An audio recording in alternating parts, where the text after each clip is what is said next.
Tell me timeline. Where the stuff has come from the past to current.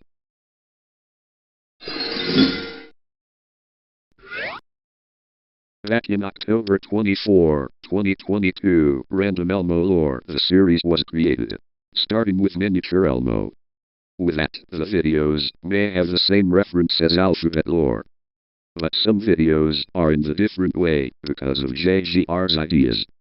While Season 1 is done, the Season 1 from Miniature Elmo to Planet Elmo video has been published on November 2022. Moving forward to December 2022, the Season 2 was created, starting from Orange Elmo. But something has gone different this time. While Fake Elmo's still chasing the good ones, but guess what? Winning Elmo first appeared when Fake Elmo comes near to Winning Elmo and staring at him. Fake Elmo got infected by Winning Smile because of Winning Elmo's powers. On Season 3 in 2023, it was created and made, starting with Inverted Elmo. More Fake Elmo clones are appearing during Season 2 and onwards. On Season 4, same year as the Season 3 was created. But less than 30s, but 29 of the videos were published before the full one. But somehow, some videos were made from MSAgent and Bandicam in 2023. At the end of Season 4, as the part you cannot see a character launching the nuke, it was actually Fake Elmo whoever did this. Planet Elmo has been nuked all because of this. Now that Planet Elmo has to get fixed and rebuilt. Moving forward to 2024, Random Elmo Lore is back for more series from Season 5. Starting with Tiny Cyan Elmo. On Season 6, there are 3 parts of Season 6. One is 6A, second is 6B, and finally, 6C. On Season 7, Planet Elmo was rebuilt again after Season 6. While after the explosion in Season 5. Season 8, same amount of unlisted videos as the Season 7, but quicker on full video. Season 9, well, the series has been premiered on December 28, 2024. But the second final series again was Nuke Fake Elmo launching the nuke again, the 4th time. And that ends up with a break until 2026. On 2026, Random Elmo Lore is back again with Season 10. And on Season 11, there are more Sesame Street clones in the series. Changes from the animation it's been made on 2022, there are no changes. But on 2024 and onwards, the animations are a bit improving, but still needs to be smooth in 12 FPS. And that's all of the timeline. Tell me timeline. Where the stuff has come from the past to current. In 2026, Woodrow Skits, a skit series that includes random skits and PC Blue Temper Tantrum. In MSAgent Activity Series, some episodes will include Woodrow Skits, same from MSAgent Shorts. When Woodrow Skits was first made, it starts off with PC Blue Temper Tantrum on MSAgent Shorts. In this short, PC Blue was told to do his homework, but he didn't listen because he was too busy playing GTA 5 on the Xbox console. That's all of the Woodrow Skits timeline. Tell me timeline. Where the stuff has come from the past to current.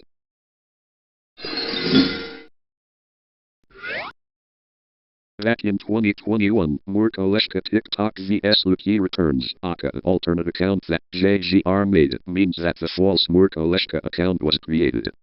In 2021, JGR made an upload VSOD videos after a Acer Aspire Z3771 and HP ProBook 6550V, those are his computers, crashed as a VSOD.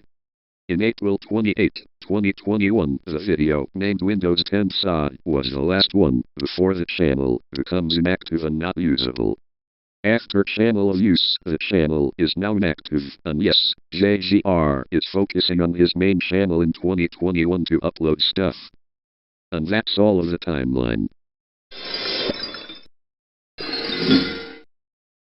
Tell me timeline.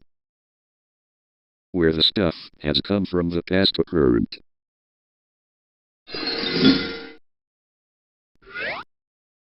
Back in 2022, JGR's current account was created as a comeback after his previous account got terminated. There are lots of videos being uploaded in 2022 the same day after the channel was created. On April 7, 2022 at 2:34 a.m., his channel got terminated for spam, scams or commercially deceptive content policy. Later on, after April 7, his channel is back. During April 2022, his subscriber count number has been increasing from 0 to maybe like 100. I can't judge on that. On April 2022, the series From Camera was been created, like Fake Elmo vs. Mask, and Fake Elmo escapes the cell and goes back to the jail. The first part was recorded when at the beach. Back in April 24, 2022. On July 2022, JGR reached 1K subscribers again like March 2022. Before July 2022, the posts section on the channel has been reopened again after 500 subscribers. During those years, more videos were uploaded. In July 2024, the video uploading has been reduced from less than 5 to 10 or more. Because of that, it would be enough for the videos to be uploaded daily. During those years, live streams was uploaded as well. In 2022, he received a community guidelines warning after the video has been removed. As I forgot, I will do it anyway. In 2023 and 2025, he received a community guidelines warning, especially 2 times, one in 2023 and one in 2025, when old videos got removed. After that, 2 appeals from 2022 and 2023 was approved already, but not the third one, because it was expired after 90 days. Later on 2025, on December, he got a copyright strike after November 2025 videos compilation part 2 was taken down by Revolvindo VHS. But don't worry, the strike has been expired. During those years, lots PFP and banners has been changed over time.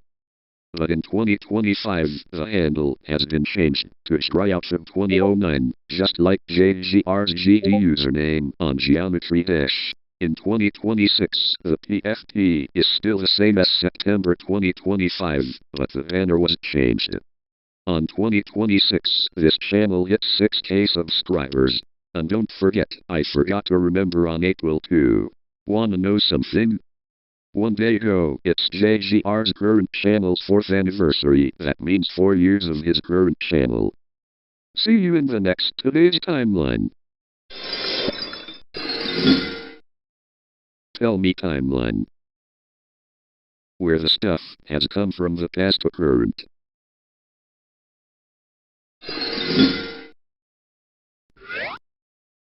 Okay guys, are you ready? Let's go! Back in December 2014, JGR's first YouTube channel was created after his account was created on late September 2014. And even the first video has been uploaded on late 2014 before 2015, which is made from using the YouTube video editor. Back in 2015, multiple videos has been uploaded, all from September to December. This is when after he got a first phone named Samsung Galaxy Ace 4 Lite. Wait, before that, he also uploaded some videos, which is made from his first Android tablet, starting from 2015 to 2016, before his tablet broke. In 2016, some videos has been removed for violating YouTube's community guidelines. Reason why? Because those videos has violated child safety policy, includes over 10-minute videos. In 2017, he started to use a screen recorder when it's on his first phone. Those videos are uploaded from it. Moving forward to December 2017, he got a second phone named Samsung Galaxy S5, which means he will record and upload HD videos now, includes 60 FPS videos, using the camera app. Moving forward to late April and May 2018, he started to record some VSOD stuff, includes videos only, which a computer can be crashed using Task Manager. During 2018, he got a first copyright strike, second. But what about the third one? Later on 2018, his first account got terminated after he got 3 strikes. Because those videos were taken down after the credits are not used at all. Without permission, I say. That's all of the timeline. See you in the next today's timeline. Tell me timeline. Where the stuff has come from the past to current.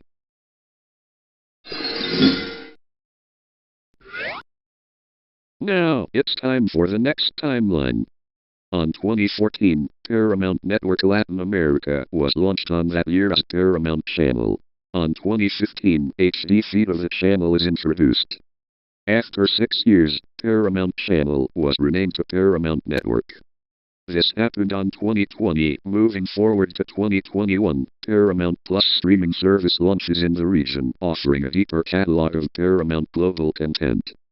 On January 1, 2026, Paramount shut down Paramount Network in Latin America alongside all of their channels in Brazil, and one day after shutting down the European MTV Music channels. And the 2025 logo has been cancelled after Paramount shut down Paramount Network in Latin America. And that's all of the timeline. Tell me timeline. Where the stuff has come from the past to current.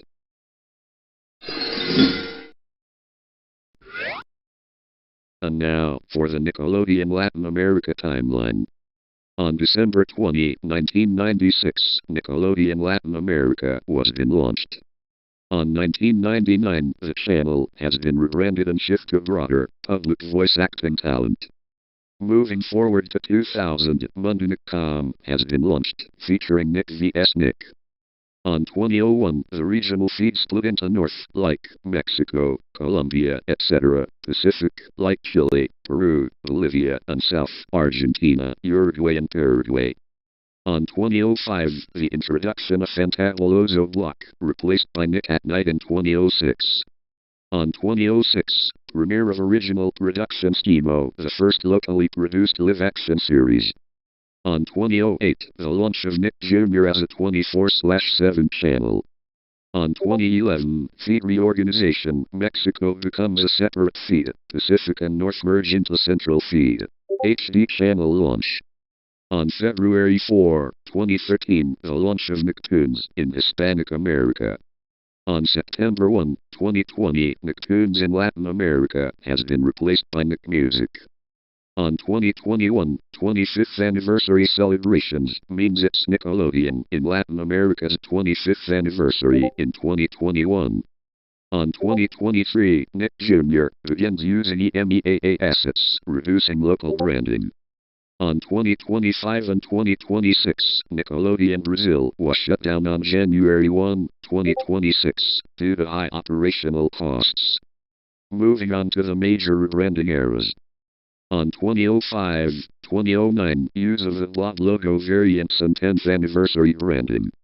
On 2010-2023, the introduction of the short logo/modern orange splat era.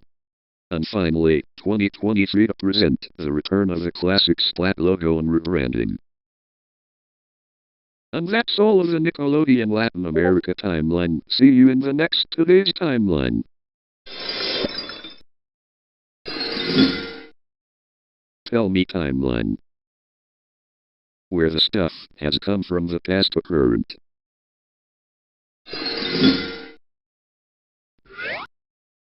Alright, time for Nick Latin America timeline. On June 1, 2011, Nickelodeon HD launches, later operating a separate, distinct feed from the SD channel.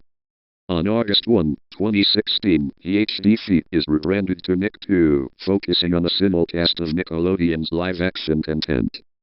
On January 1, 2019/2020, the channel adopts new graphics and, in some cases, branding, aligning with global Nick visual updates. On September 14, 2020, Nick 2 is rebranded to Nick Latin America, providing a dedicated channel for teen-oriented shows.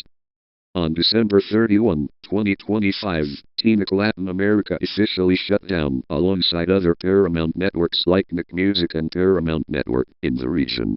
The closure was part of a broader corporate restructuring and a shift toward globalizing Paramount's linear channels, with many providers removing the channel at that time. Because of this, the channel's closing was part of a larger, ongoing reduction of linear television channels in the region by Paramount. And that is it for a timeline.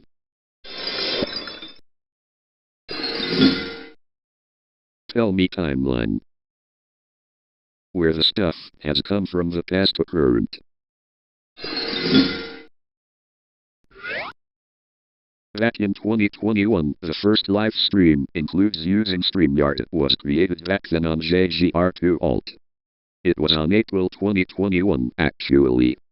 Moving forward to July and August 2021, JGR made live streams using StreamYard, but the one has been removed for child safety policy, which led the account will be disabled for violating Google's terms of service. Back in August 2021, some live streams were uploaded using StreamYard through August to December, but somehow not every live stream has to be on StreamYard, but his main channel. Moving forward to 2022, after the previous account was deleted on April, the live streams from StreamYard is back on. On JGR's live stream channel, he made the first live stream episode of his StreamYard series. After one live stream, moving back to his main channel, he made some live stream on StreamYard, but live on YouTube. Moving forward to 2023, his live stream channel is back, but only includes StreamYard. He is back for making more episodes of his StreamYard series. On May 2023, the episode 9 of JGR's StreamYard series has been taken down due to its violated spam, deceptive practices and scams policy.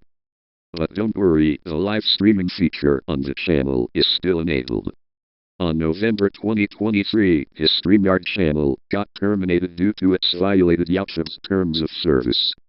Moving forward to January 2024, JGR's live stream channel is back again, but also his StreamYard series are back as well.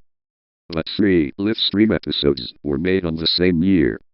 On September 2024, he made one stream from StreamYard. The title says, talking about what happened on September 28, 2024. Means the StreamYard stuff is probably coming back to his main channel.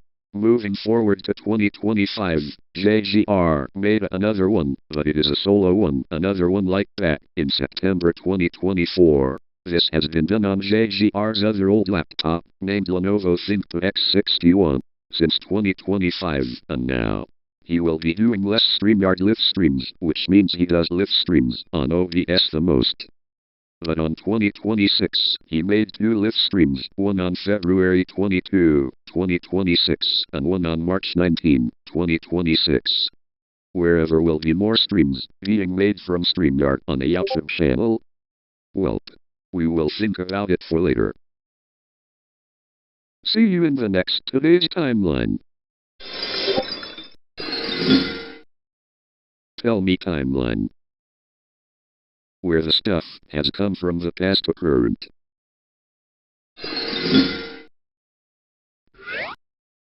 It's time for another one, but a MSAgent in Latin America one.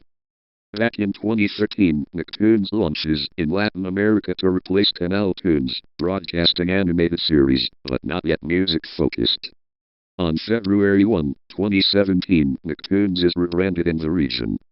On August 31, 2020, Viacom announces and begins launching MSAgent in Spanish-speaking Latin America as a 24-hour, curated music video channel. One day later, September 1, 2020, MSAgent officially replaces VH1 Megahits and, in many cable operators, replaces the existing Nicktoons channel. The first video played was Dynamite by BTS. 6 days later, September 7, 2020, it is confirmed that the Latin American MSAgent feed uses the USA MSAgent feed. On October 20, 2020, MSAgent launches in Brazil, but however isn't that a part of the MSAgent Latin America timeline? On December 2020, the remaining Nicktoons Latin America channel spaces are fully closed, completing the transition to MSAgent on most platforms. 5 years later, on October 8, 2025, Paramount announces that MSAgent will close in Latin America on December 31, 2025, due to global restructuring. 3 months later, on January 1, 2026, So, Nick Music, along with TNT and several MTV channels, stops broadcasting in Latin America. And that's all of the timeline. See you in the next one. Tell me timeline. Where the stuff has come from the past to current.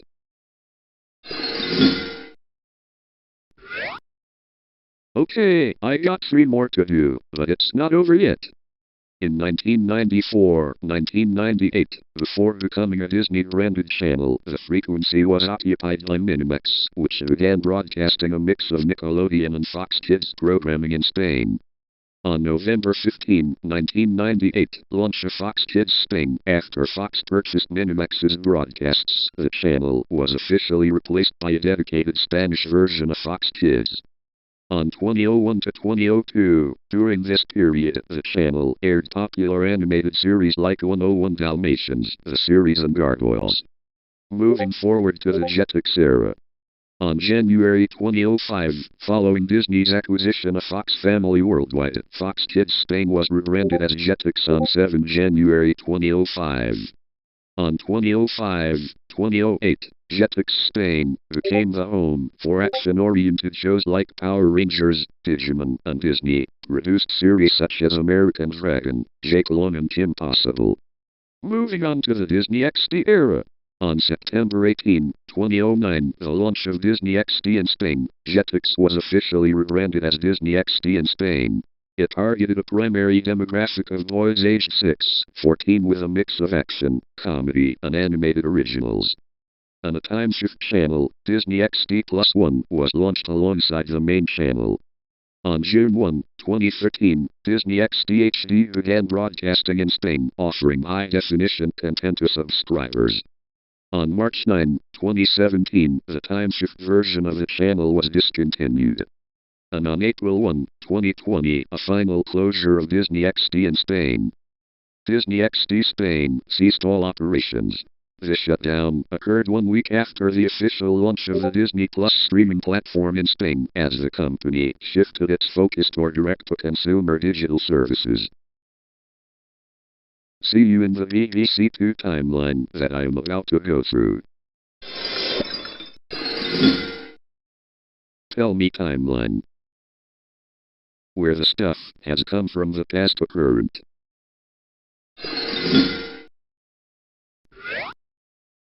Back in 1964, on April 20, the channel was set to launch at 7:20 p.m., but a massive power failure at Battersea Power Station blacked out much of London and the BBC television centre.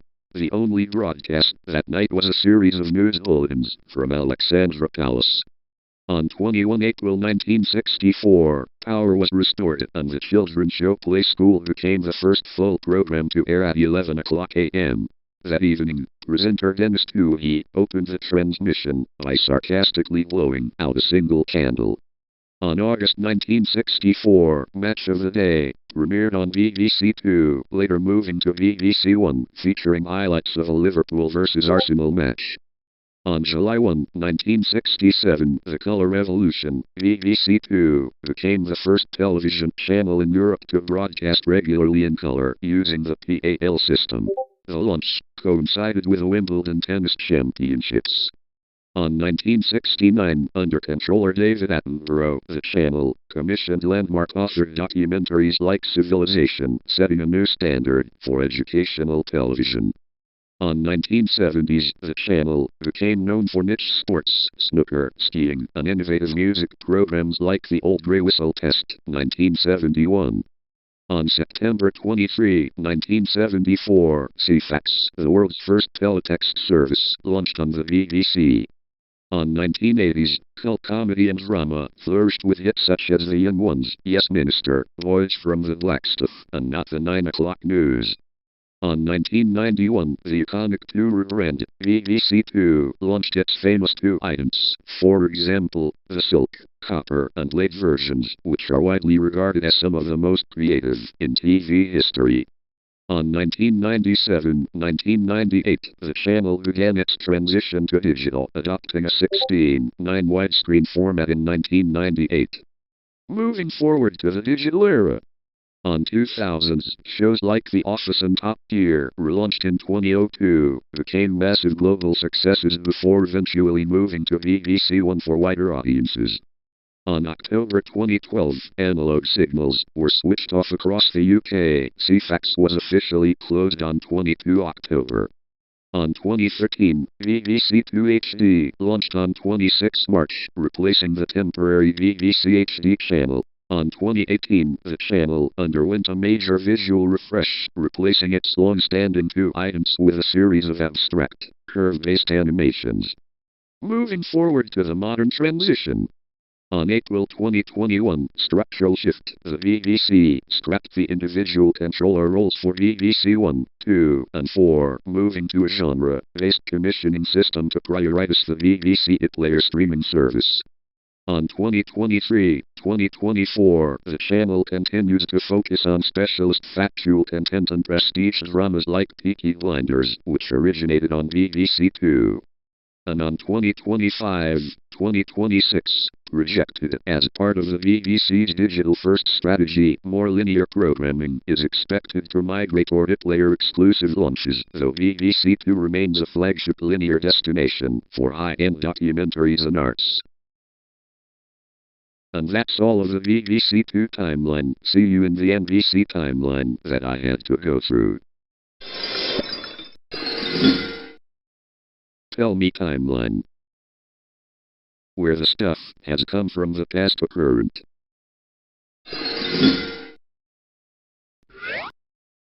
On November 15, 1926, NBC officially debuts as a national radio network with a gala 4-hour program from the Waldorf Astoria Hotel in New York City, founded by Radio Corporation of America, RCA.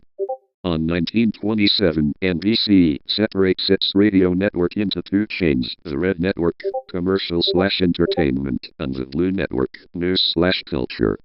On 1933, NBC moves its headquarters to Rockefeller Center, Comcast Building. On 1939, NBC introduces television to the public at the New York World's Fair. Moving forward to the TV era. On 1941, NBC begins commercial television operations, with WNBT, New York, becoming the first authorized TV station. On 1943, following antitrust actions, NBC is forced to sell the Blue Network, which later becomes ABC. On 1950s, NBC pioneered Color City broadcasting, including Walt Disney's Wonderful World of Color and Bonanza. On 1953, NBC broadcast the first commercial television color broadcast. On 1970s, NBC launches iconic, long-running programs like Saturday Night Live, 1975. Moving forward to ownership changes and diversification. On 1985, General Electric acquires RCA, regaining control of NBC. On 1989, NBC launches CNBC, Cable News. On 1996, MSNBC launches as a partnership between Microsoft and NBC. On 2004, Vivendi Universal Entertainment merges with NBC to form NBC Universal, 80% owned by GE. Moving on to the Comcast era. On 2011, Comcast acquires a 51% controlling stake in Universal from GE, taking over operations. On 2013, Comcast completes the purchase of GE's remaining 49% stake, achieving 100% ownership. On 2010's, 2020's expansion of theme parks, Universal Studios, investment in streaming services, including the launch of Peacock. On 2020 to 2025, NBC becomes a major player in sports rights, holding rights for Sunday Night Football, the Olympics, and the U.S. Open/Open Championship. And on 2026, NBC celebrates 100 years of operation, including coverage of the 2026 NFL/MLB season and continuing content leadership through Universal. And that's all of the timeline. Tell me timeline. Where the stuff has come from the past to current.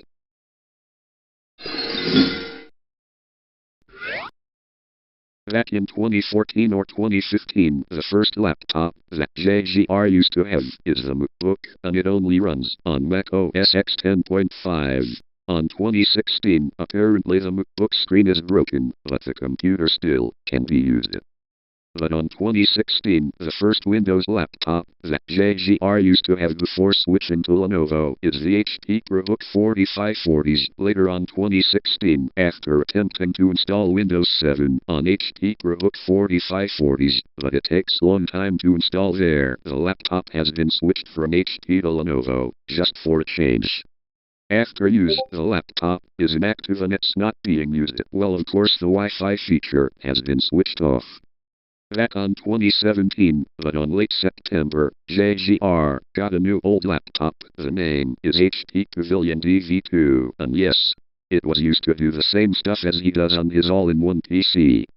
On 2018, he installs more applications and uploads stuff on the drive, but again, the laptop's storage is only 230 GB. On 2019, when JGR tries to turn it on, he thinks that he deleted System 32, but hey, it's the hard drive which is switching off. But thank God the Windows folder isn't deleted in the hard drive of the HP Pavilion DV2. Moving forward to December 2020, which is Christmas Day, he got another one. The name is HP ProBook 6550B, and it works perfectly at the moment, but somehow, later on, it will go slow as the HDD disk usage starts and stops loading every time. On October 2021, he gave his laptop an upgrade from Windows 10 to Windows 11, but unfortunately, the Google Chrome keeps on crashing and the performance isn't too good. So he attempts to restore the previous version back to Windows 10. But he also fixes Google Chrome app from crashing when he tries to open the browser. But good news, the Chrome is back working. On March and April 2022, he upgrades his laptop's OS to Windows 11 build 21996, and it is only the early version of Windows 11. Later on, he upgrades his laptop back to Windows 11. After lots of downgrades and upgrades, this has stopped later on. From 2021/2022 to 2025, the performance of the laptop isn't too good. Still though. But hey, moving forward to July 2025, he got a new laptop, but it's fast and better than before. It's a gaming one. The name is ASUS Gaming F16. It has Intel Core 5210H CPU and has NVIDIA GeForce RTX 3050 as a dedicated graphics, but also has a Intel integrated graphics as well. On 2026, when Capability Access Manager keeps on filling the storage, back on March 2026, he attempts to delete the DB-WAL file, but somehow, unfortunately, the OS has a problem after deleting the large file that fills up the storage, so he reinstalls Windows without losing personal files. Well, that happens if the laptop is still on. But hey, it's still working and fine, but perfect, just perfect. I think the ASUS Gaming F16 one might be Jaden's main laptop since July 2025. And that's all of the laptop timeline. See you in NPO1 timeline. Tell me timeline. Where the stuff has come from the past to current.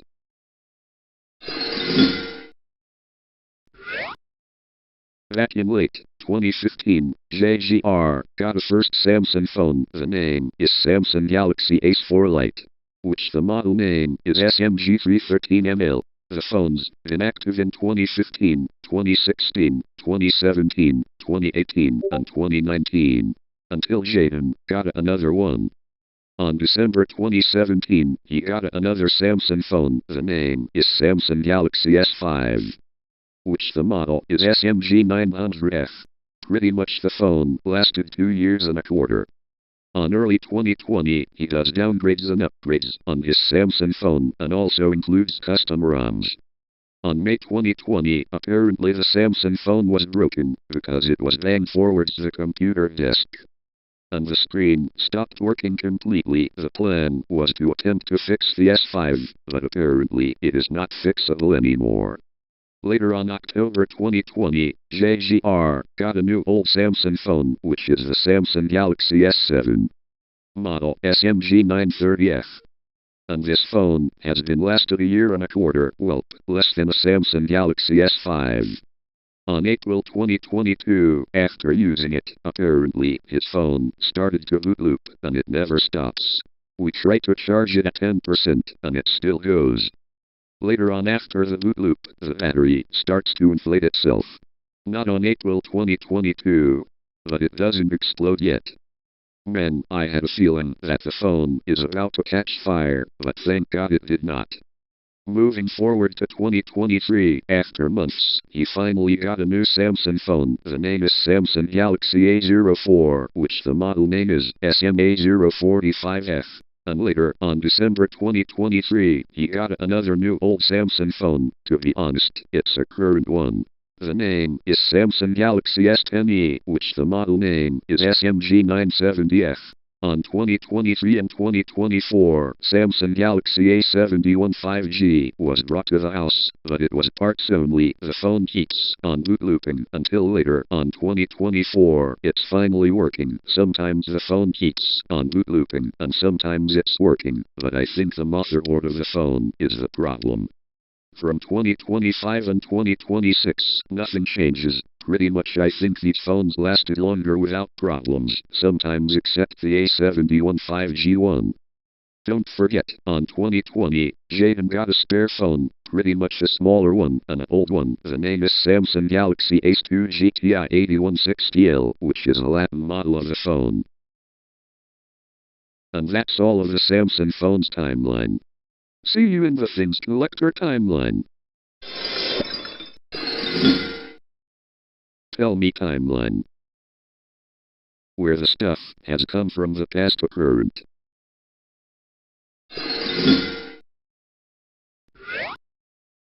Now time for the NPO1 timeline that I had to go through.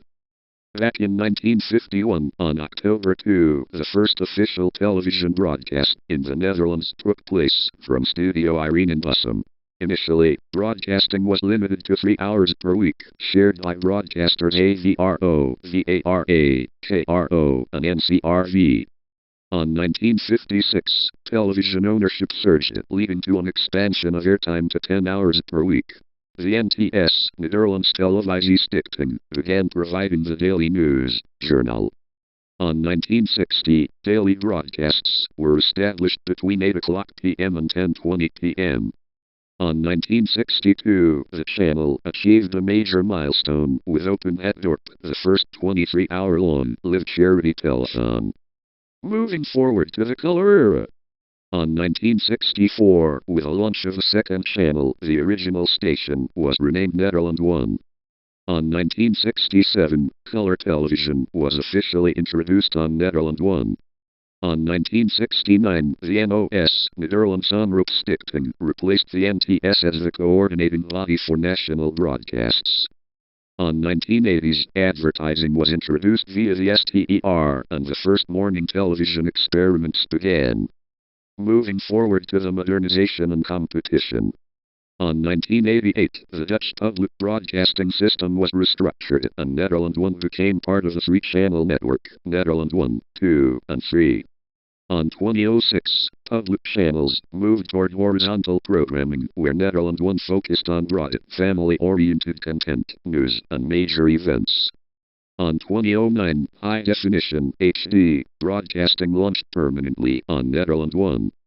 On 2014, the channel was rebranded from Nederland 1 to NPO1 as part of a move to unify all Dutch public media under the Nederlands Public Omroep (NPO) banner. Moving forward to the digital transition. On 2014-2020, NPO1 transitioned heavily into the NPO Start digital platform, allowing for on-demand viewing and live streaming.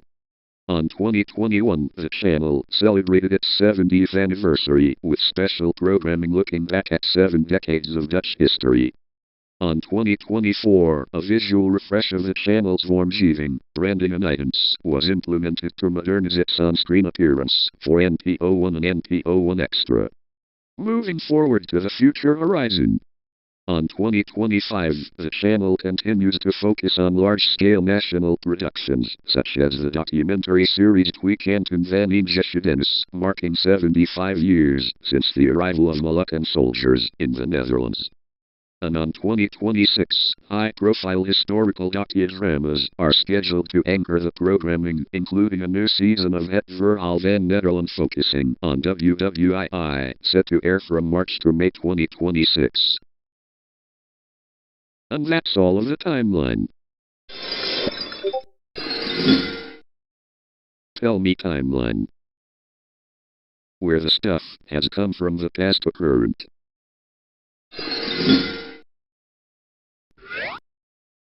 Back on 2024, when the Things Collector first created it became a historic DM group. The name is Things Changelog. It only includes screenshots, images, PFPs, and yeah, that's all I had to include those in the timeline. Moving forward to February 2024, Things Changelog now has its server, and also Requests channel has been moved from Requesting Time DM group to Things Changelog. On 2024, some more channels were added. On June 2024, the PFP of the server has been rebranded and has its name changed to Things Collector. Later on July 2024, on JGR_requests channel, the request number limit was changed from 1 to 10, so there will be more videos being uploaded, but 10 of them.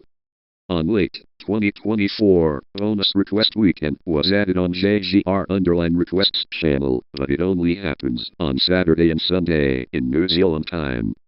On early 2025, second bonus request Sunday was added on JGR_requests channel, formerly JGR_2009, and it only happens on Sunday. On June 2025, Things Collector PFP has been rebranded again and its new logo. Moving forward to 2026, the PFP has been changed, but from black background to black and gray gradient background. And all channel places are still the same at the moment, means that they did not change. And that's all of the timeline. Tell me timeline. Where the stuff has come from the past to current.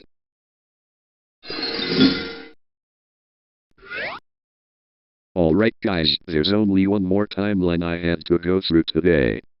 Back on June 10, 2000, Viva Polska is launched, broadcasting music videos and lifestyle content. On June 24, 2004, Viva Polska is acquired by MTV Networks International Poland.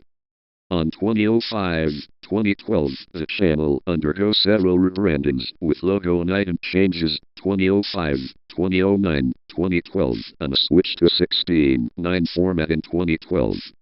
On October 17, 2017, means 5 years later, Viva Polska is rebranded as MTV Music. On March 3, 2020, MTV Music is rebranded as MTV Music 24. On June 1, 2021, MTV Music 24 is replaced by Nick Music in Poland, shifting focus to a Nickelodeon-branded music format. And on December 2025, Paramount Global announced the shutdown of several music-focused channels, including Nick Music, across Europe, by December 31, 2025. And that's all of the timeline. Tell me timeline. Where the stuff has come from the past to current.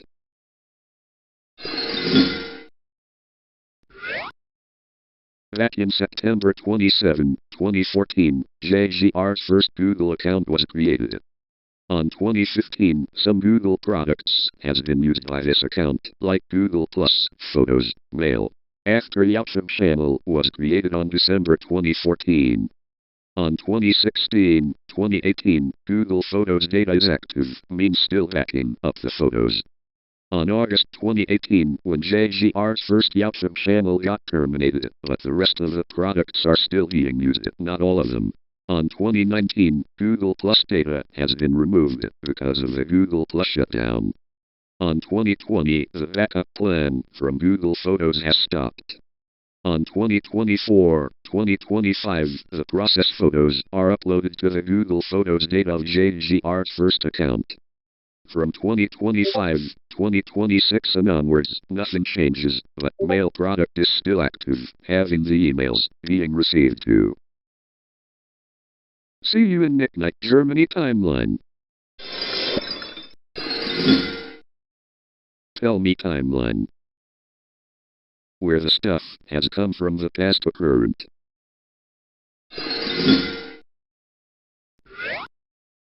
Back in September 12, 2005, Nickelodeon relaunched in Germany as Nick. It initially featured an evening block called Nick Comedy, airing sitcoms and animation for older audiences. On January 2008, MSAgent, Nick After 8, launched as a local version of the US Nick at Night block, airing from 2015 to 03 o'clock. Means 8:15 p.m. to 3 a.m. On December 15, 2008, Comedy Central Germany replaced Nick MSAgent, sharing the channel slot with Nick until the launch of Nick Night in 2014. On March 31, 2010, the channel rebranded from Nick back to Nickelodeon. Moving forward to the Nick Night era. On October 1, 2014, Nick Night officially launched as a nightly programming block on Nickelodeon Germany. This move turned Nickelodeon into a 24-hour channel, with Nick Night occupying the 21 o'clock to 06 o'clock, 9 p.m. to 6 a.m. CET slot. It replaced Comedy Central, which moved to the VIVA channel space. On late 2014-2015, the block featured German and free-to-air premieres of shows like Awkward, Catfish, Degrassi, and See Dad Run. Viewers could choose between German dubbing and original English audio. On June 28, 2017, the parent channel rebranded from Nickelodeon back to its shorter name, Nick. And on November 1, 2018, Nick Night was discontinued in Germany at 05 o'clock, 5 a.m. CET. It was replaced by MTV Plus, a 1-hour time shift of MTV, which aired from 2015 to 05 o'clock, 8:15 p.m. to 5 a.m. The block continued in Austria and Switzerland until October 2021. See you in the next Today's Timeline.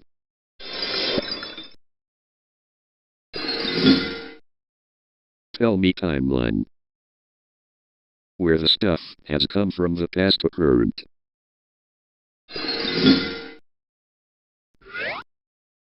Okay, back in February 2022, right after JGR's Discord account was created, the Discord server was also created.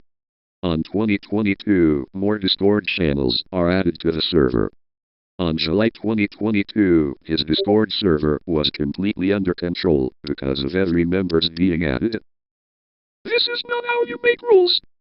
Later on July 2022, his Discord server was renewed because of the reason I said before. On October 2022, the PFP has been changed. On 2023, the PFP has been changed again, more channels are added. On 2023, the clips category was added. From January-September 2024, the server and the channels are still the same, but until now. On September 28, 2024, the server has been deleted due to this. JGR's Discord account was hacked because of the fake Metrodisc app, but the app was only meant to hack people's account by blocking selected people and changing PFP and naming the account with the F word in it. But somehow it happens to JGR. Why? But don't worry, the problem has been solved already. On September 28, 2024, JGR made another Discord server, but a current one this time. On October 2025, JGR's Discord server was nuked by Severe, now Hamza Productions, a user which I don't want to talk about and get involved in the drama. After that, all channels in the server has been reverted back to normal. And on 2026, a new channel in the server named MSAgent content has been added. And that's all of the timeline. Tell me timeline. Where the stuff has come from the past to current.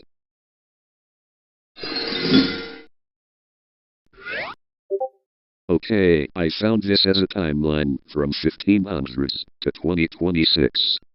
Back from 1500s to 1600s, the Rangitan people settled in the Manawatu region, using the coast as a seasonal camp for fishing and gathering shellfish. Archaeological evidence suggests the coastline was about 4 kilometers inland, compared to its current position 500 years ago. In 1800s, the area is part of a larger coastal ecosystem in the Manawatu, with dunes originally stabilized by native vegetation. In early 1900s, the name Himatangi is applied to the land area between the Manawatu River and State Highway 1. Oops, my pronunciations. In 1930s, Detective Ted Harlan from Palmerston North purchases 650 acres of sand country, planting 25,000 pine trees to stabilize dunes for a proposed beach resort. Land is set aside for a surf club, playground, and local amenities. In 1990s, sand dunes pose a significant threat to houses, with major buildups against residential properties. In 2010s, the community focuses on dune stabilization and maintaining the beach as a Kiwi holiday destination, featuring the local fishing club, camping, and beach activities. In 2018 to 2023, population increases from 429 in 2013 to 540 in the 2023 census, indicating increasing popularity. And in 2026, Himatangi Beach continues to function as a coastal village hub with a focus on mitigating coastal erosion and maintaining the largest sand dune field in the southern hemisphere. Sorry guys, this genie MSAgent cannot pronounce the Maori words in the American text-to-speech voice. But hey, I just got it through. See you in Squirrel Spain timeline that I had to go through. Tell me timeline. Where the stuff has come from the past to current.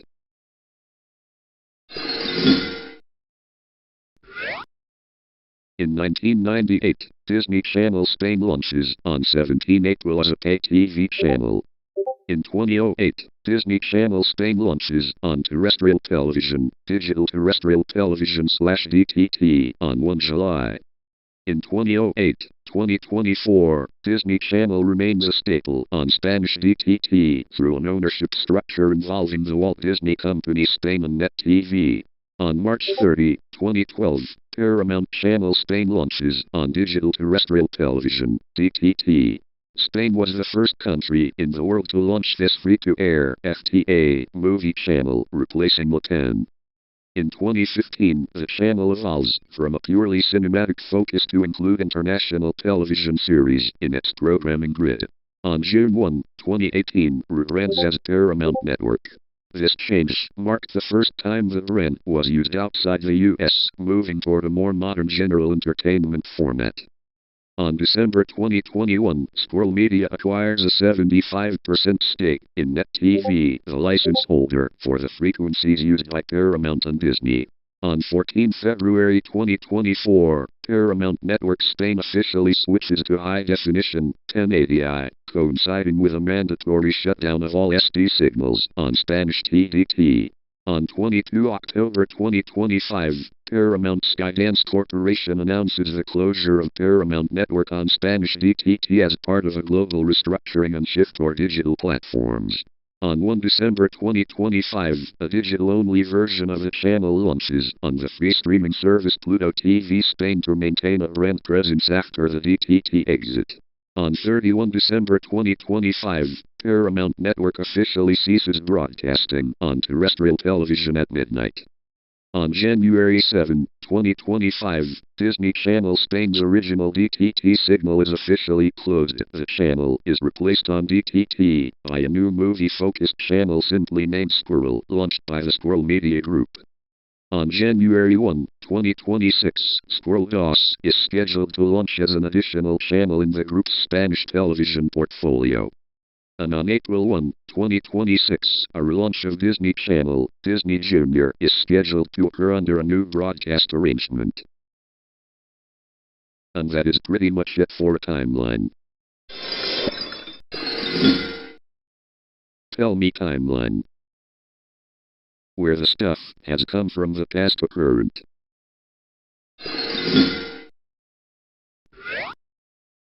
First off is JGR's Puyo Puyo Games Gameplay timeline.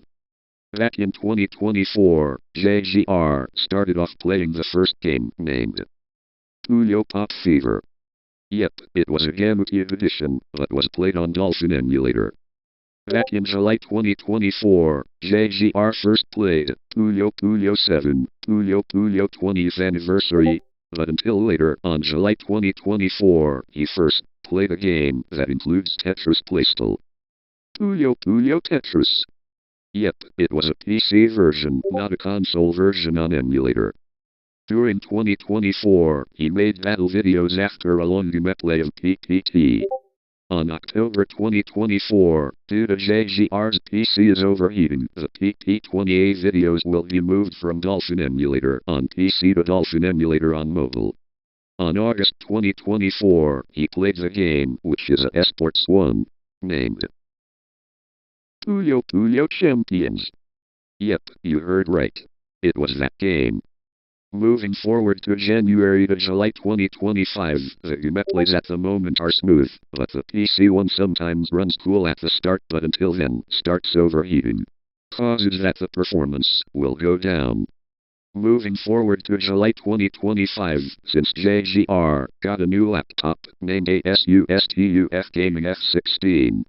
Moving forward to July 2025, wanna know something?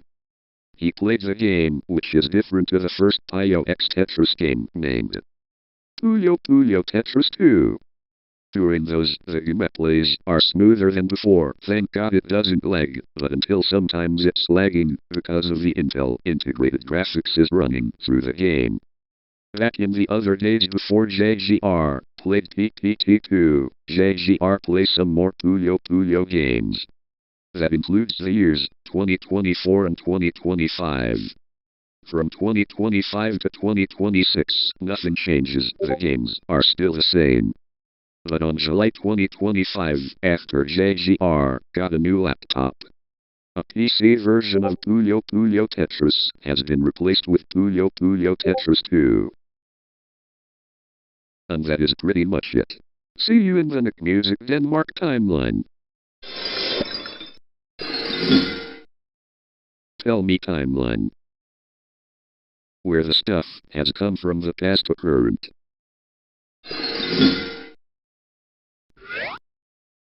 Back in March 15, 2008, VH1 Denmark is officially launched, replacing the pan-European VH1 Europe feed in Denmark. This channel featured Nickelodeon content for 6 hours in the morning during its early operation. On April 1, 2024, VH1 Denmark closes. MSAgent replaces VH1 Denmark on the same day. And on December 31, 2025, MSAgent EMEA, which includes Denmark, is scheduled to close. And that is it for the MSAgent Denmark timeline. See you in the JGR's TikTok account timeline. Tell me timeline. Where the stuff has come from the past to current.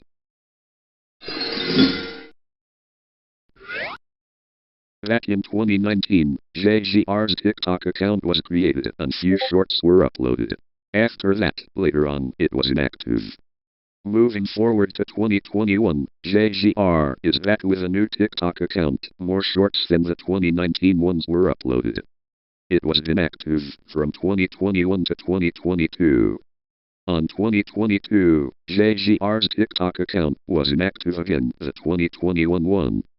Later on 2022, JGR is back with another one. But a current one this time. In those shorts, old shorts sometimes include fake Elmo, and after a year, the Laser Eye TikTok shorts are back for a little bit. On 2023 and 2024, after a latest video that has been uploaded on early or mid-2023, JGR hasn't been uploading stuff on TikTok, because he is busy making/uploading stuff on YouTube. But, guess what? On December 2025, JGR's TikTok account is back. Yep, the shorts will include JGR shorts on TikTok, and MSAgent shorts on TikTok, which there are the recent shorts at the moment. From January 2026, some more MSAgent shorts on TikTok Shorts was uploaded on TikTok. It includes Woodrow skits, etc. and yep, that is pretty much it. I had to add this on the timeline. And that's all of the timeline.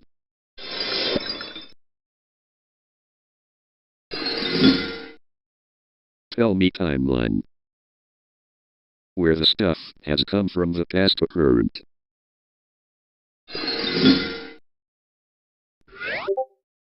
Back in 2018, JGR started to play Baldi's Basics, but on an Acer computer. Most likely, he did not beat the game when he is first playing it. Moving forward to 2024, JGR is back at playing Baldi's Basics, but this time it's Baldi's Basics Classic Remastered. Later on 2024, he finally made a gameplay video about it after 2 gameplays without videos, but the only video which is uploaded on September 19, 2024.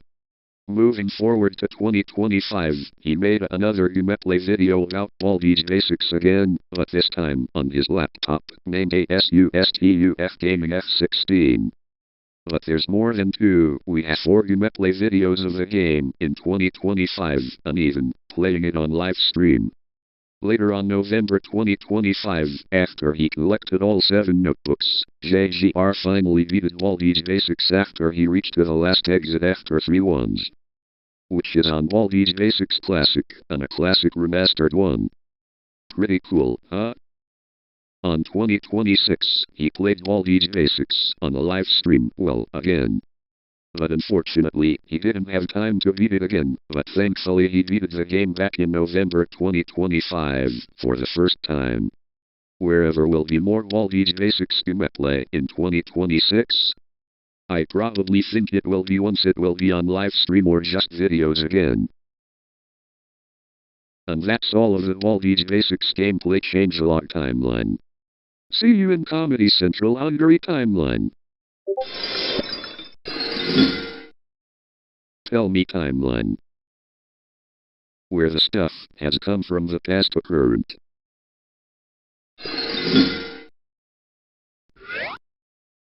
Now, time for Comedy Central Hungary timeline. Back in October 1, 2008, Comedy Central Hungary officially launches, providing 24-hour comedy programming.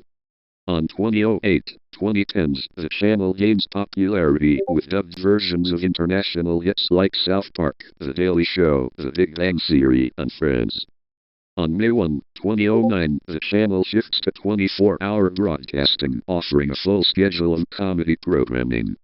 On March 1, 2010, first major rebranding, the logo changes to red and the on-screen logo is moved to the bottom right corner. On July 15, 2010, the channel moves under the jurisdiction of the Czech Media Authority, along with MTV Hungary and VIVA, altering its on-screen age rating symbols.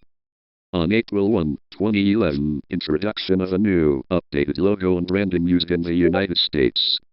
On 2016-2017, refresh of branding, including pixelated graphics for station ads and trailers. On October 3, 2017, launch of a companion channel, Comedy Central Family, focused on family-friendly content. On June 4, 2019, adoption of a new, 4th branding style and 2nd logo, matching US branding from 2018. On 2020-2025, usage of a red rectangle with 18+ text as the mature content rating symbol. On July 6, 2024, Comedy Central Family ceases broadcasting. On July 13, 2025, reports confirm that Comedy Central, alongside other Paramount TV channels, including Paramount Network and Nick Music, will close on December 31, 2025, due to changing viewership habits and portfolio restructuring. On September 1, 2025, final, refreshed branding update applied, a revision of the 2019 look. And on December 31, 2025, Comedy Central Hungary officially shuts down at midnight. And that's all of the Comedy Central Hungary timeline. See you in the New Zealand timeline. Tell me timeline. Where the stuff has come from the past to current.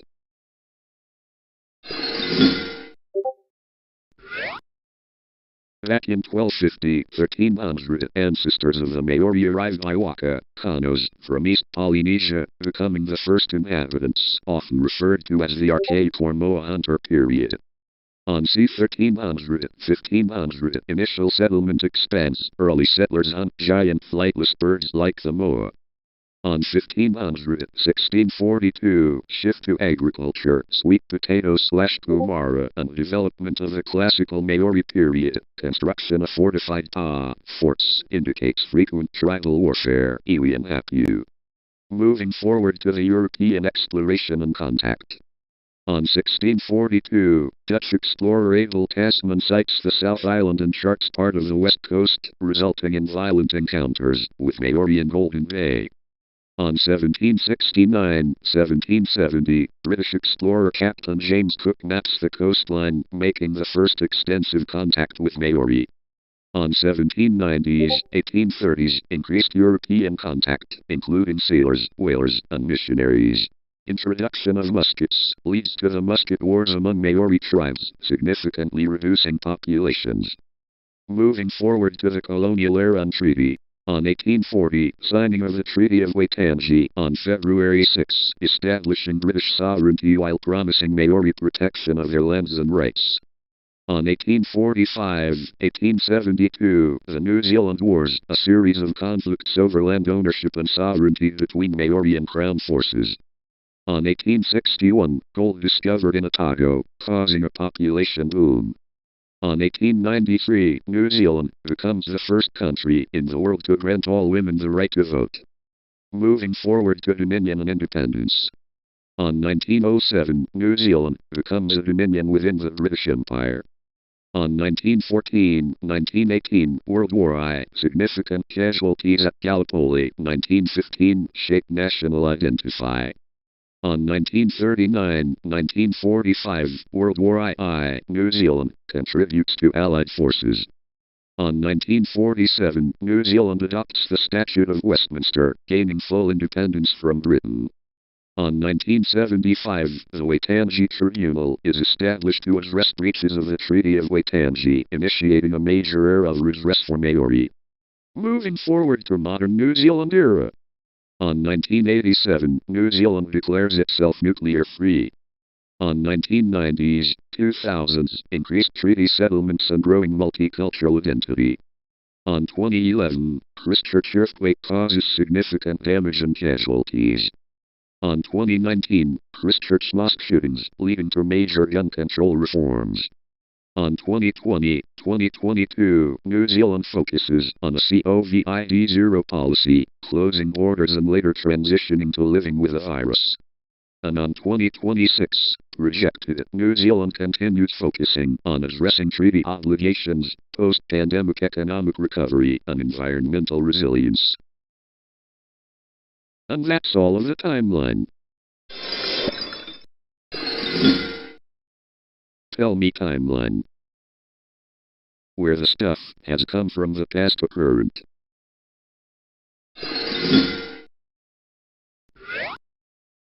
Time for 5 more timelines. First off, Telechinko.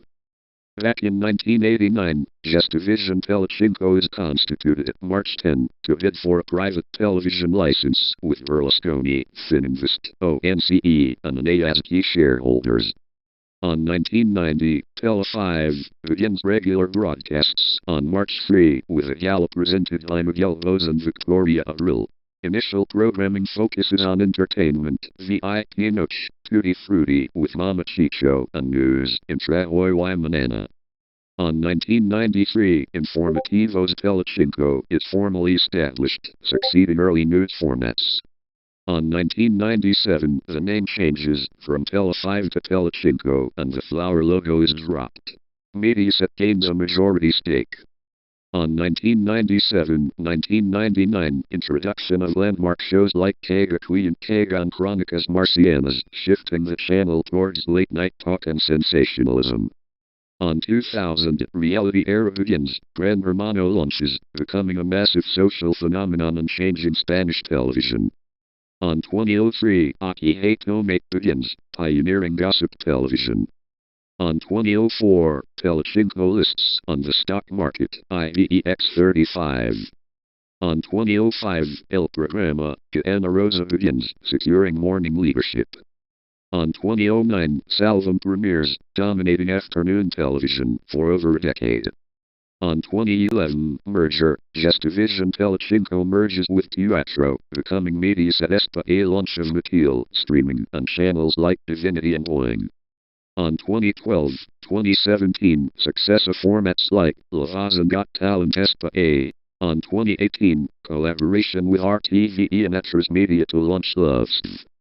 On 2019, Mediaset SPA acquires 100% of the digital platform Elvis Mark. On 2021-2022, audience fatigue with traditional Salvam formats leads to ratings decline. MFE Mediaforo increases stake to 82.9%. On 2023, The Reset, massive programming change. Salvam is cancelled after 14 years. Ana Rosa Quintana moves to the afternoons, and Carlos Franganillo joins to revamp Informativos Telechinko. MFE absorbs Mediaset España, making it a subsidiary and delisting it from Spanish stock. On 2024, all channels switch to HD-only broadcast on February 14. On 2025, 35th anniversary of the channel, focusing on rebuilding audience trust and integrating AI into production. And on 2026, planned implementation of new programming strategies under the 2025-2028 strategic plan to accelerate digitalization and international content distribution, with a focus on audience recovery in the younger demographic. See you in Azteca Uno timeline. Tell me timeline. Where the stuff has come from the past to current.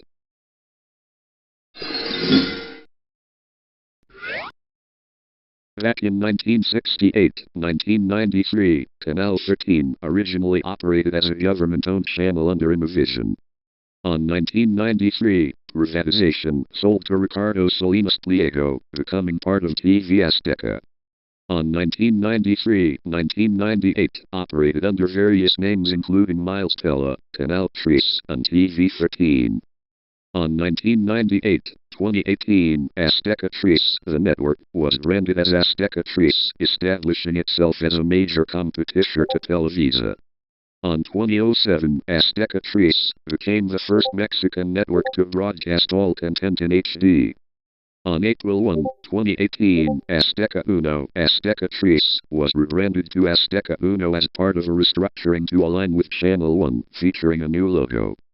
On 2020-2023, refined the brand to simply Uno, in lowercase next to the TV Azteca logo. On 2023 present, the word Azteca returned to the logo alongside a redesigned N in red. And on 2025-2026, continued focus on Azteca Uno as a prime channel for telenovelas, news, and reality shows, with increasing digital engagement among younger demographics. See you in ProSieben timeline. Tell me timeline. Where the stuff has come from the past to current. Back in May 1, 1987, Eureka TV is launched, serving as the direct predecessor to ProSieben. On 1988, the Kurtz Group takes a significant interest in the channel. On October 13, 1988, ProSieben Television GmbH is officially founded as the successor to Eureka TV. On January 1, 1989, ProSieben begins broadcasting from Munich, initially with 9 hours of programming daily. On July 1989, the station starts broadcasting via the DFS Copernicus satellite. On October 1, 1990, ProSieben becomes a 24-hour channel and moves its headquarters to Unterföhring. On 1992, sister station Cable 1, initially Kabelkanal, is launched. On 1995, ProSieben Television GmbH is transformed into a stock company. On 1996, launch of ProSieben Online, and the company changes its name to ProSieben Media AG. On 1997, ProSieben becomes the first German television company to be listed on the stock exchange. On May 29, 1995, TAF premieres, becoming a long-running staple format. On October 2000, ProSieben Media AG and Saturday 1 GmbH merged to form ProSiebenSat.1 Media AG, creating one of Europe's largest media groups. On 2002, following the insolvency of Kirch Media, the Seven Group purchases a majority stake in ProSiebenSat.1. On 2011, foundation of Seven Ventures to acquire minority stakes in digital companies, including e-commerce firms like Zalando. About You. On 2013, launch of the streaming platform Join, formerly 7TV, in cooperation with Discovery. On 2020's, continued focus on the streaming platform Join and the Newcom Group, now part of the entertainment/digital portfolio. On September 2025, MSE Mediaforo becomes the majority shareholder of ProSiebenSat.1 with a 75.6% stake. Effective January 1, 2026, the group reorganized into two distinct segments, entertainment and commerce and dating. See you in the next today's timeline.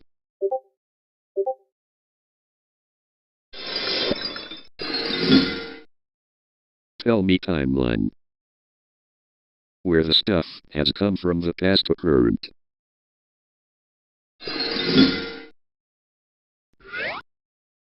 Back on 2022, Azreen's channel was created on that year. After 1 or 2 years, Azreen made a new channel for a comeback. That's on 2024. Before he made another channel, while on his old channel, he improved his behavior later on 2022 or 2023. In 2022 and 2024, he started to make a commentary series. From 2024 to 2026, he uploaded videos, but apparently the old one has more than the current one, but however, the channel is improving. On 2026, he made a first series from a YouTube podcast he made. The name is Ask Azreen. During those years, he made channel jingles compilation videos, ensuring the credits were given from original creators. Well, that's all I had to read through. See you in the 2045 timeline. Tell me timeline. Where the stuff has come from the past to current.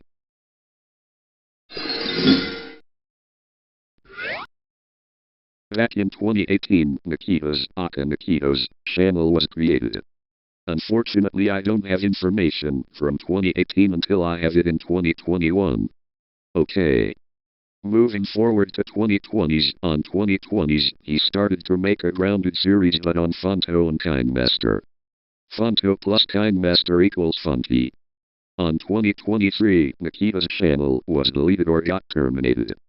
On the same year, Nikita's channel is back with a new channel. On 2023, for his grounded series, he updated the emojis from default to funky ones from 2023 to December 31, 2024. Later on 2023, he renamed from Neville to Miles on his channel as a username. Like for example at the start, MTAV2K6 means Molestinamatorboy2K6. On May 2024 until 2025, he renamed his channel from Molestinamatorboy2K6 to Molestensinimator. On 2025, he renamed his channel again to K7Fanatic187. On July 2025, he renamed his channel for the final time from K7Fanatic187 to Nikita245. So that means the username will last longer. During 2025, some different Dark clones, Gets Grounded are included to the series, like Dark Arl, Dark Bowser, but sometimes without episodes, Dark Rafizzle.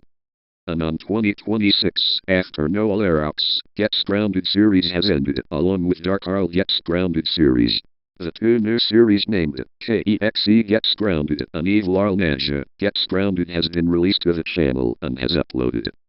Even though he still changes PFP every month, which I don't mind if he can change his PFP. On 2025 subscribers, he reached 1K subscribers on YouTube. and on 2026, he reached 2K subscribers on YouTube. And that's all of the timeline. Tell me timeline. Where the stuff has come from the past to current.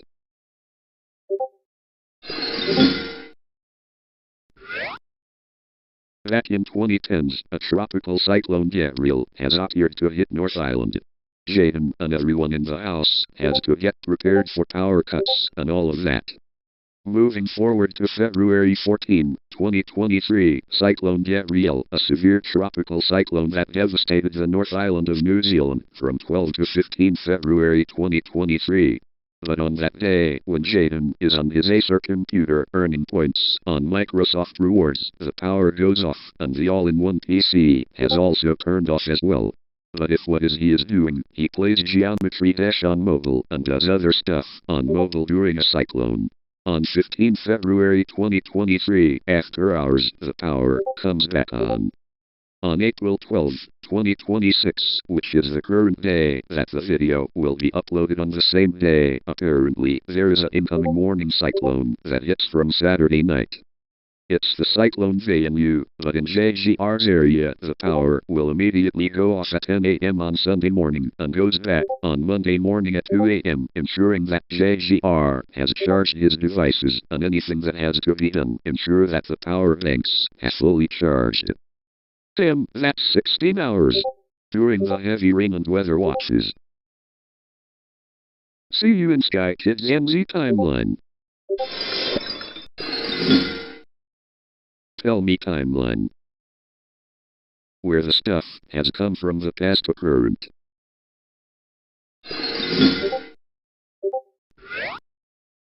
Back in 1995, known as late 1990s, 2010s, Sky Kids operates primarily through international partner channels, Nickelodeon, Nick Jr., Disney, Cartoon Network, on the satellite platform. On 2015 launch of Sky Go and increased focus on digital streaming of children's content. On December 2025, Nickelodeon and Nick Jr. are shuttered on Sky TV in New Zealand, sparking public outcry. On January 15, 2026, official launch of the new Sky Kids channel in New Zealand, Channel 101, consolidating content. And on 2026 beyond, the channel focuses on a hybrid model heavily featuring Nick Jr. programming and popular Nickelodeon shows. See you in the next timeline I had to go through.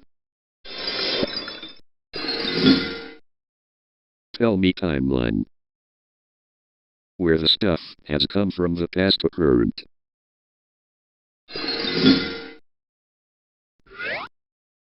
On 1858, exile of Te Apuku. After the Battle of Pekiaka, the influential chief Te Apuku was banished from the Rarotonga area and moved to Te Auck, where he lived his remaining years. On 1866, resistance and local stance. While the Heiau movement caused conflict in other parts of Hawke's Bay, Te Apuku and other chiefs publicly disavowed their doctrines and remained on the side of the government. On 1875, railway connection. The railway line was extended from Hastings to Pakupaki, facilitating easier movement near the Te Auck area. On 1876, first Kaiuranaki Werenu, Te Apuku built the first Kaiuranaki meeting house at Te Auck, following an ancient prophecy. On 1878, death of Te Apuku, the chief, died at Te Auck on 23 May. He was visited on his deathbed by Sir George Grey and requested to be placed so his eyes would close facing the sacred Kaiuranaki Monga. On late 1800s, the Te Wero Hana Werenu is believed to have been moved from an island on Lake Rototara to its present site in Te Auck around this time. On 1913, destruction of Werenu, the original Kaiuranaki house was destroyed by fire.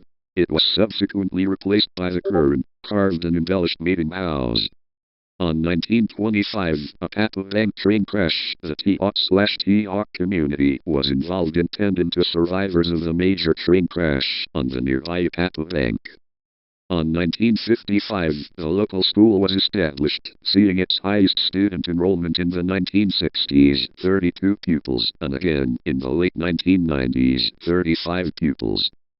On 2009, the closure of the local school that was established in 1955, after a significant drop in enrollment to just 6 students, Education Minister Antoli announced the school's official closure on October 9, 2009. On 2023, Cyclone Gabrielle, the region was devastated by severe weather on 14 February. Civil Defense used the nearby Hawks Space Showgrounds as a distribution center for isolated areas. Moving forward to the land and cultural protection. On March 2025, the sale of the Kayuranaki Station, over 1,100 hectares, went to tender, prompting the Tanati-Ipakewanu Settlement Trust to emphasize the Monga's status as a protected outstanding natural landscape. On October 2025, a significant fire occurred at the T-Hawk Chapel, causing damage to the historic site. And on 2026 present, ongoing efforts focus on preserving the cultural mana of the Kayuranaki Mary and the surrounding ancestral lands. And that's all of the timeline, and looks like I read the information from it.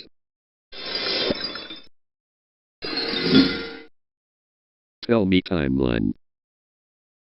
Where the stuff has come from the past to current.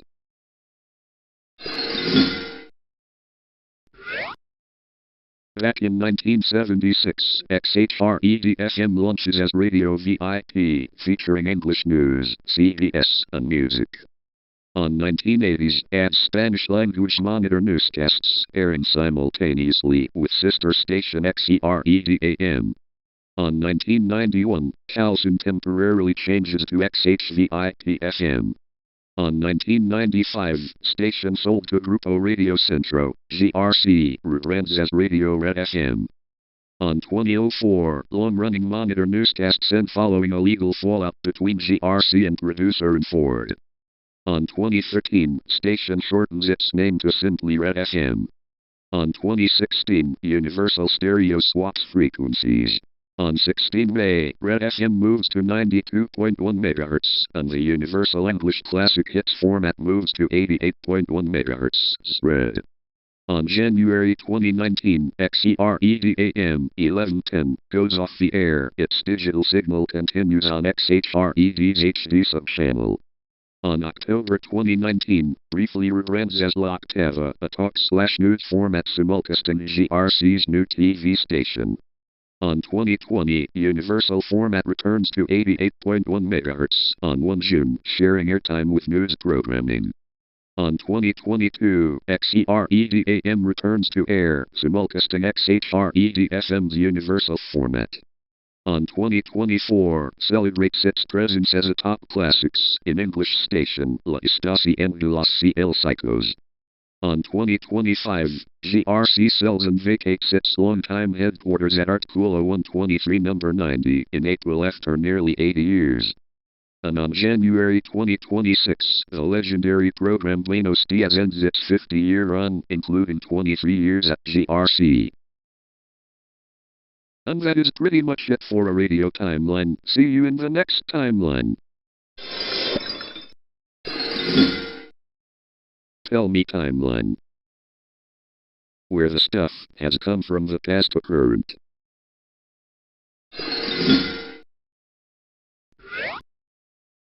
Back in 1972, the channel began broadcasting on 31 December 1972 as France's third television channel, focusing on regional culture and news.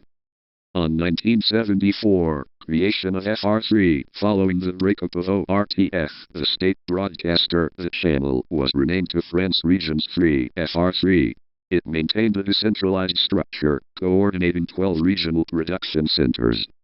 On 1992, rebranded to France 3, on 7 September 1992, FR3 merged with its sister channel Antenne 2 to form the France Televisions Group. The channel was renamed France 3, adopting its long-standing blue identity. On 2000's digital expansion, the channel transitioned to digital broadcasting and launched its website, beginning the shift towards multi-platform content delivery. On On 2018, Identity, France Television's introductions of branding system. For example, France 3, to unify its channels under a single visual umbrella while keeping their individual colors, blue for France 3. On 2024, Ultra High Definition UHD, in preparation for the Paris 2024 Olympic and Paralympic Games, France 3 began broadcasting in Ultra High Definition UHD on 10 July on TNT Canal 53, offering 4K quality imagery. On 2025, transition to France TV, a major shift scheduled for 6 June 2025 will see France 3 replace its numbered logo on screen with a unified France TV brand. Each channel will retain its internal identity, but the France 3 brand will move toward a digital-first focus under the France TV platform. On 2026, digital and AI integration. By 2026, the channel is expected to fully integrate AI-driven services and data-focused user interactions, as outlined in France Television's 2026 strategic roadmap. See you in the user timeline. Tell me timeline. Where the stuff has come from the past to current.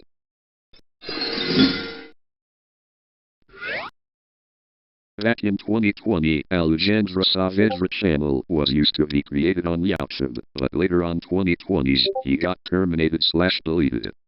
Later on 2020s, Alexandre Saavedra 2 channel was created, and there was MSAgent videos being uploaded. On 2024, the 2023 channel was inactive and no longer being used.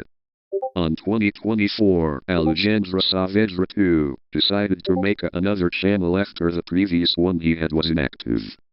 Moving forward to 2025, on late 2025, the channel is now inactive because it wasn't been used. And that's all of the timeline. Tell me timeline. Where the stuff has come from the past to current. Back in 2004, in the Boomerang Italy channel, this featured Scooby-Doo branding, bumpers, and movies. Moving forward to Boomerang Halloween channel Italy from 2014. In 2014, the block was rebranded to focus intensely on Scooby-Doo marathons, aligning with the channel's general shift towards a more modern look before a major rebranded.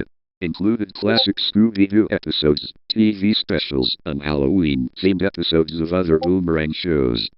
In 2015, Boomerang Halloween Italia, following a rebrand on February 2, 2015, which adopted new international graphics. The October block highlighted new, brighter, yet spooky graphics.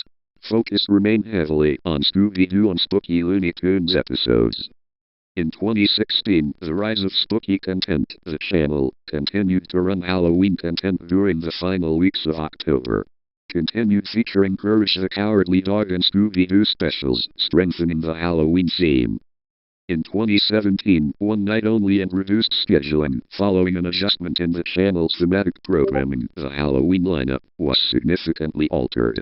The full month-long thematic takeover was reduced to a one-night-only premiere focus for the main Halloween specials. Scooby-Doo remained the primary focus, supported by the Cool Scooby-Doo.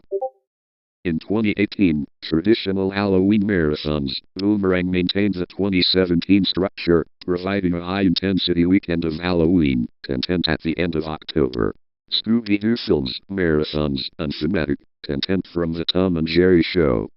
And in 2019, Boomerang Halloween channel pop-up.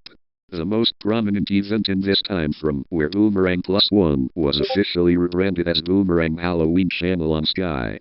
The pop-up ran from October 31, 2019 to November 10, 2019. The channel was dedicated to Scooby-Doo and Vanicula, featuring strange monsters, scary sports, and terror parties marathons. See you in the next timeline that I had to go through. Tell me timeline. Where the stuff has come from the past to current. Back in 2016-2019, he created his channel and began posting gaming videos, NBA 2K, FIFA, as a child, receiving minimal traction initially.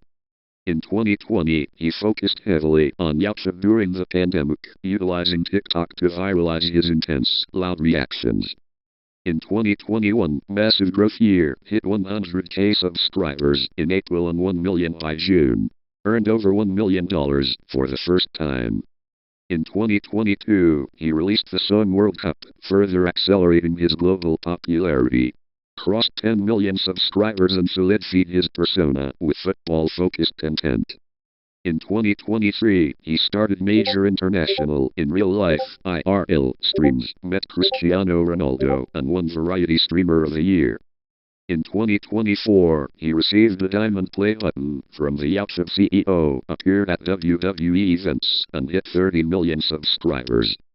In 2025, conducted major global tours, including a 28-day, 20-country tour across Africa, starting late in the year. And in 2026, on his 21st birthday, January 21, 2026, he reached 50 million subscribers in Nigeria, becoming the first black solo creator to hit this milestone. By April 2026, his net worth was estimated between $35-40 million. And that's all of the timeline.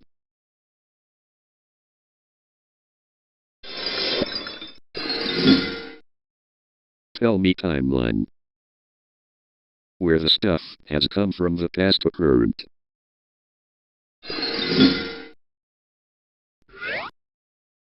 Back in October 10, 2005, the Nickelodeon YouTube channel was created. Focus from 2005, initial uploads, consisted of brief promotional clips and trailers for current Nickelodeon hits.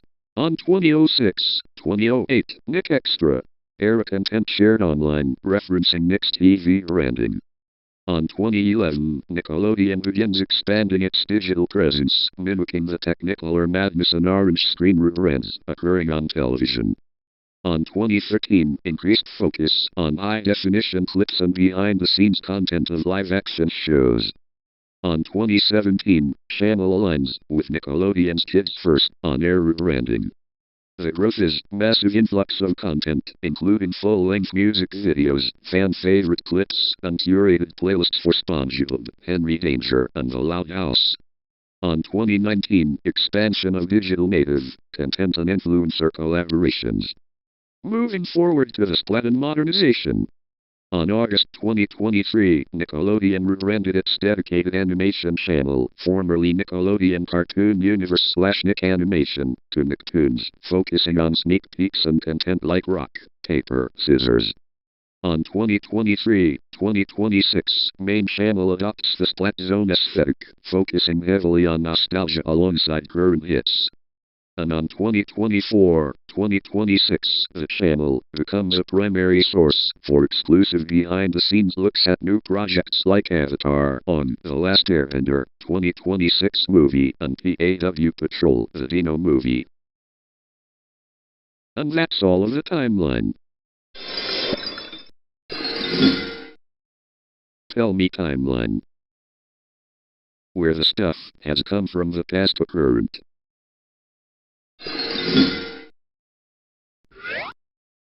Back in 1964, the concession for 106.5 MHz was awarded to MSAgent Radio SA with a Calsun XHMR-FM.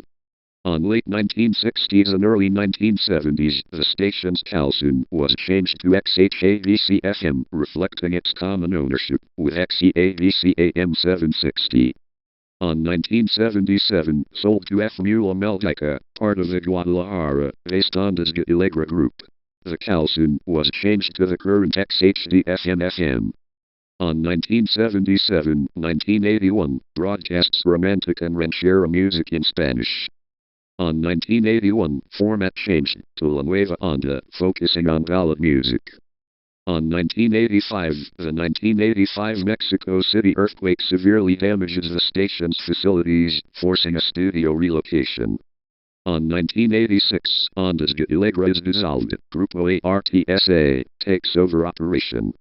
On 1986-1992, rebranded as Stereo Amore, continuing with the romantic music format.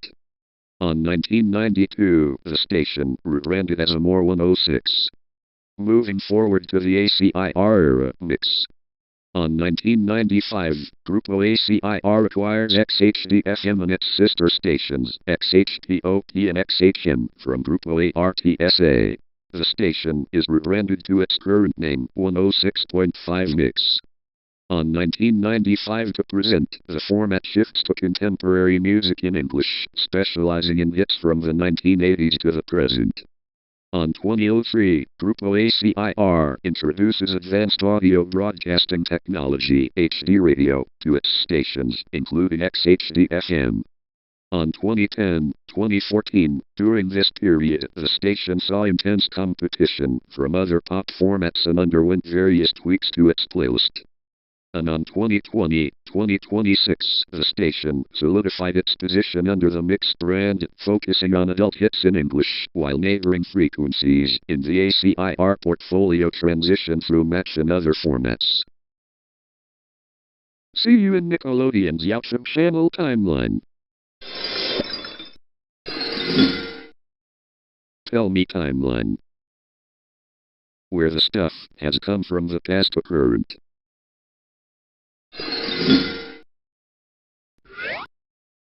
Back in 1979, XHFO signs on the air under the name Radio Triunfadora. On 1982, format changes to Crystal FM, playing a contemporary Spanish music format. On 1993, Grupo Radio Centro, GRC, takes over operations in a 26-year partnership in exchange for XESTAM. The station is rebranded to Sonido Z and adopts a Grupera/regional Mexican format. On 1996, Sonido Z is rebranded simply to La Z, moving forward from 1996 to 2019. On July 31, 2019, the 26-year partnership between Grupo Radio Centro and Grupo Siete ends. GRC exits the station. On August 1, 2019, Grupo Siete resumes direct operation of the station. On February 1, 2020, the station is rebranded as XEL, using a brand historically associated with other stations, focusing on news and talk, but later shifting to other formats. On 2020-2024, the station continues to evolve, maintaining its presence in the crowded Mexico City market while keeping the 92.1 frequency. And on 2024 present includes on 2026. As of 2024-2025, the station continues operating under the management of Grupo Siete. See you in Lujica Gaming Timeline. Tell me timeline. Where the stuff has come from the past to current.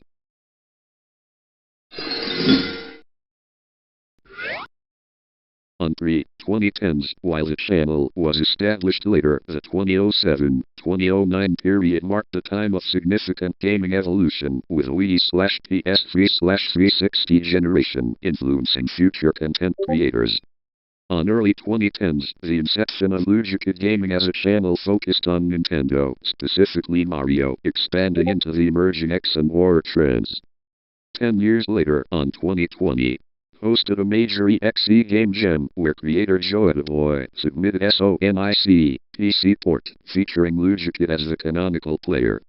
On 2023, continued coverage of horror games, including TOOLATEEXE, a notable Mario Bros. 3 horror game, the MARIOEXERUINEND horror game, and various Sonic X content, including One Last Round. On 2024, maintained a focus on high effort and high horror and community submitted games. On July 2025, concluded the Lujica 4EXE Challenge, with 52 submissions, highlighting high-quality entries despite the niche being over a decade old. On 2025 year-end, reflected on 2025 as a challenging but successful year for content, highlighting personal growth, cardio/races, brand collaborations, and invite from SEGA to UNESCO/Playtest Games, and presenting at the Horror Game Awards. On early 2026, as of April 2026, the channel holds approximately 1.39 million subscribers. And on February 2026, featured content including reactions to the Sonic tapes, PASTII. And that's all of the timeline.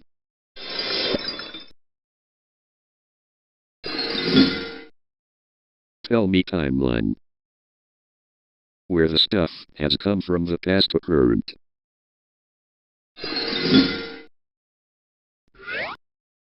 Back in 1974, XERC-FM signed on the air as Radio Hits, focusing on current English language music.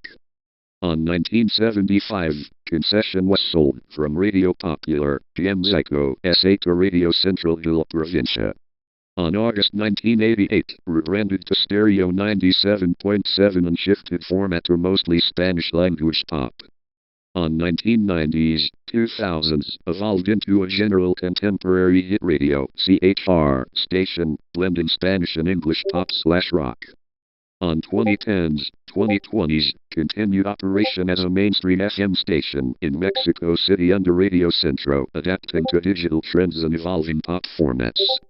And on 2026, rejected, continued operation as a key component of Mexican radio landscape under Radio Centro, with formats focusing on regional or national pop hits. See you in the next timeline. Tell me timeline. Where the stuff has come from the past to current.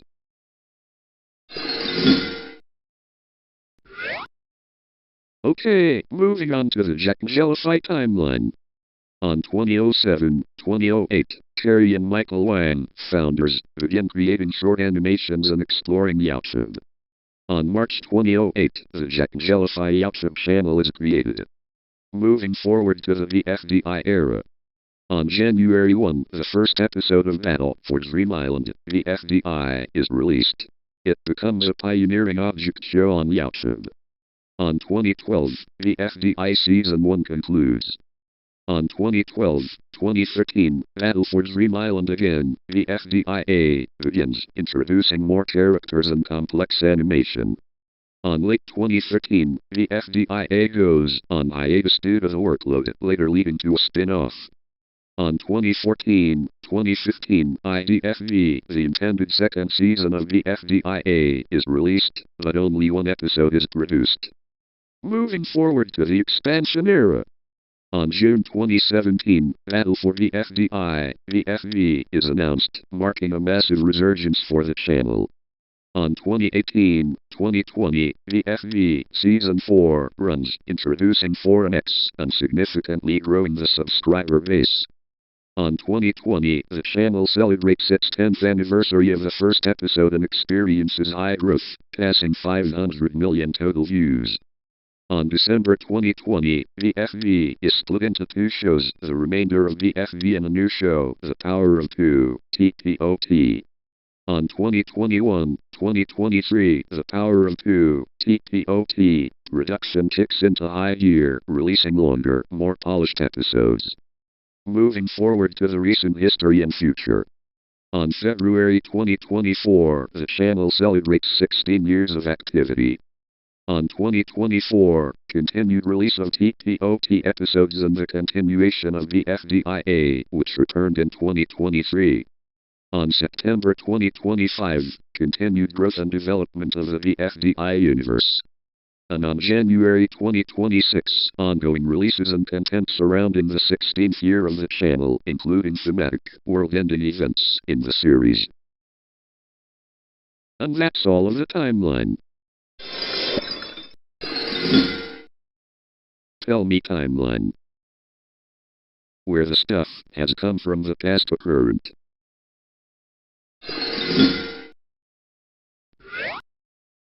Back in 1995, Internet Explorer 1 launched on 16 August as part of the Windows 95 Plus pack. On 1997-2003, the browser wars occurred, during which IE became the dominant browser after defeating Netscape Navigator. On 2003-2014 IE faced increasing competition from Firefox 2004 and Google Chrome 2008, leading to a decline in market share. Moving forward to Edge Legacy. On 2015, Microsoft Edge Legacy launched on 29 July with Windows 10 as the new default browser. On 2017-2019, Edge expanded to mobile devices, Android/iOS, and macOS. On 2021, support for the legacy version officially ended on 9 March. Moving forward to the Chromium era. On 2020, the new Microsoft Edge, Chromium-based, was released on 15 January. On 2021, Microsoft moved to a faster 4-week major release cycle, starting with version 94. On 2022, Internet Explorer was permanently retired on 15 June, making Edge the sole Microsoft browser. Moving forward to current status and future milestones. On 2024, Microsoft introduced the User Choice Protection driver in February to prevent unauthorized changes to the default browser settings. On 2025, continued development of a history feature, including a new tree view spotted in early preview versions. On January-March 2026, deployment of versions 144, 145, and 146. On April 2026, release of version 147 on 10 April. Upcoming ones. A custom primary password feature is scheduled to be deprecated on 4 June, migrating users to device-based authentication. And beyond. Microsoft has committed to supporting Edge on Windows 10 until at least October 2028. See you in Alan Becker Timeline. Tell me Timeline. Where the stuff has come from the past to current.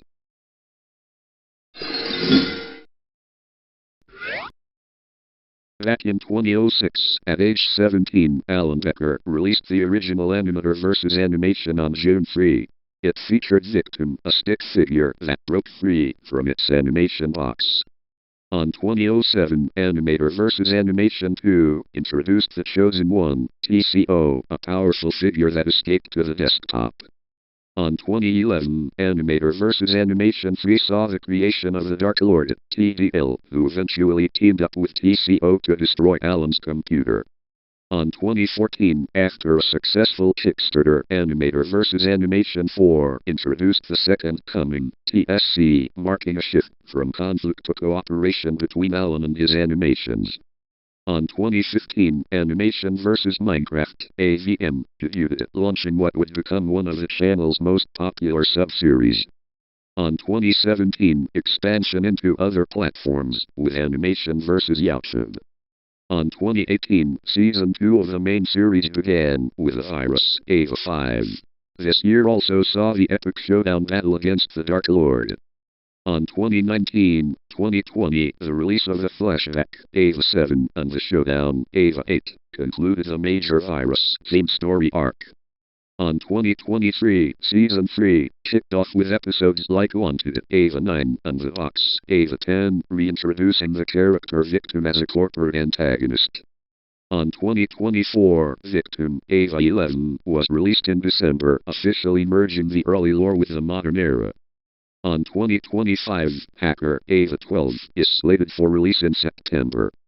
And on 2026, the episode titled Machine, Ava 13, is projected to release in May 2026, marking 20 years of the franchise. And that's all of the timeline. Tell me Timeline.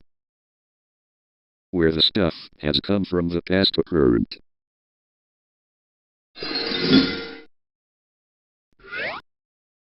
Back in 2006-2010, context, YouTube is in its infancy. Comedy Central, owned by Viacom, entirely focuses on its own website for streaming content. Activity, the channel, is largely used for short promotions rather than full-length content. On 2011-2015, Comedy Central starts utilizing YouTube as a key distribution tool for short-form clips, realizing that internet popularity increases linear TV ratings. Increased uploading of clips from The Daily Show and Key and Peele. On 2016-2020 Comedy Central stand-up channel, the dedicated Comedy Central stand-up channel becomes a massive success, aggregating clips from comedians like John Mulaney and Bill Burr. Comedy Central South Park channel, a dedicated channel for South Park, is fully utilized to share clips and some full-length content. The channel shifts to high-frequency uploads, often daily, to feed the YouTube algorithm. And on 2021-2026 subscriber milestone, the main channel hits multi-million subscriber numbers. Focus on shorts, short-form content, to compete with TikTok and YouTube Shorts. The channel serves as an international distribution point, complementing local TV network shutdowns in regions like Australia and New Zealand in 2025-2026. As of early 2026, the channel is a highly curated mix of classic show clips, new stand-up, and clips from The Daily Show. As of April 2026, the main Comedy Central YouTube channel holds massive subscriber numbers, roughly 12.5 million, and a vast library of videos that continues to grow, serving as a primary marketing tool for Paramount's television properties. And that's all of the timeline for Comedy Central YouTube channel from 2006 to 2026. Tell me timeline. Where the stuff has come from the past to current.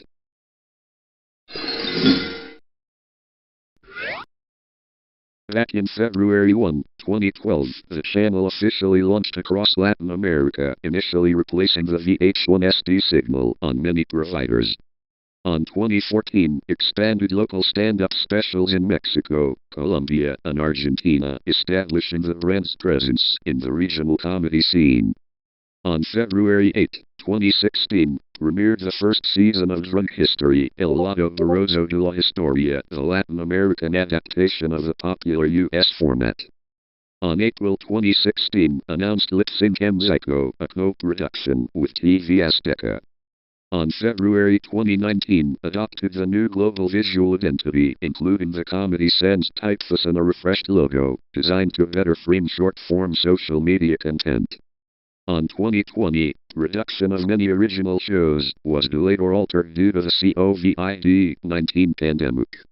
On June 6, 2024, management of the Latin American feed was transferred to Paramount Network EMEA, Europe, Middle East, Africa, and Asia, centralizing operations outside the Americas.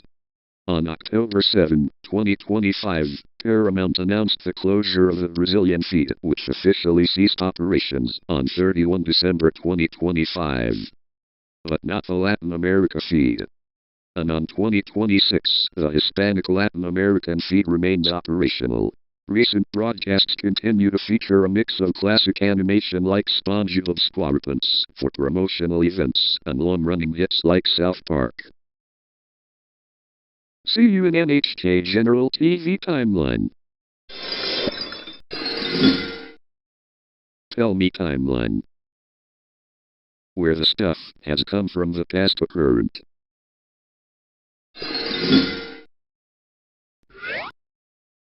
On February 1, 1953, NHK General TV launches regular broadcasting in Tokyo, JOHK-TV. On 1953-1958, early broadcast era featuring sumo, professional wrestling, and public street television viewing. On 1959, live coverage of the Crown Prince's wedding triggers a massive surge in TV ownership. On 1960, regular color television broadcasts commence. On 1964, extensive coverage of the Tokyo Summer Olympics, strengthening news and broadcasting technology. On 1969, introduction of UHF broadcasting. On 1971, full-color programming is achieved. On 1985, teletext service begins.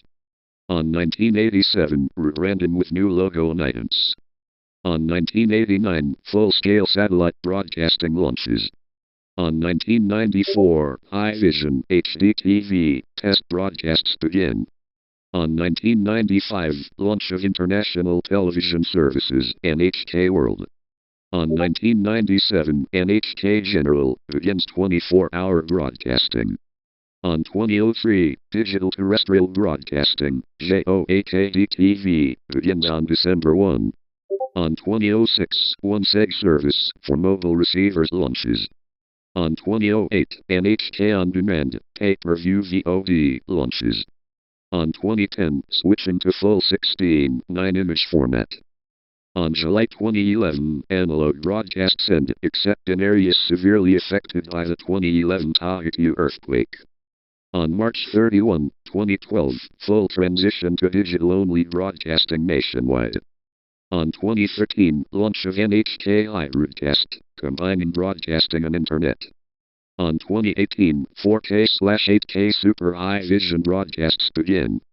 On March 2020, full launch of NHK Plus, an online, on-demand streaming service for domestic viewers, and a major rebranding.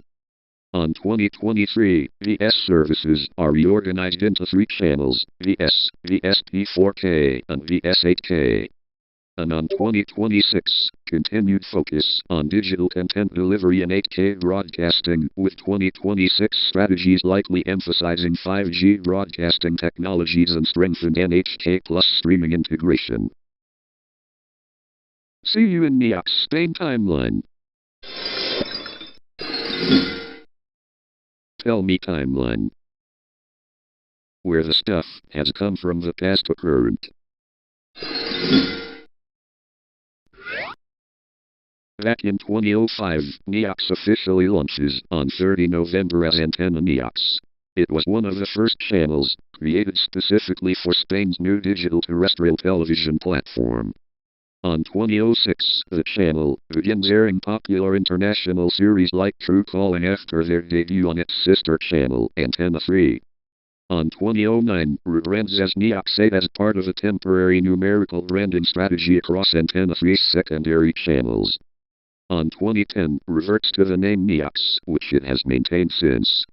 On 2011-2023, NEOX solidifies its identity as the home of sitcoms in Spain, becoming the primary broadcaster for hits like The Big Bang Theory, Modern Family, and The Simpsons. On 2024, expands its animation block, including the premiere of video game Heroes. On 2025, the channel is scheduled to broadcast Sonic Boom, starting 15 March. And on 2026, NEOX is expected to continue its role as a key entertainment outlet within the Atras media portfolio, focusing on youth, targeted acquisitions and digital integration. See you in Universo US timeline.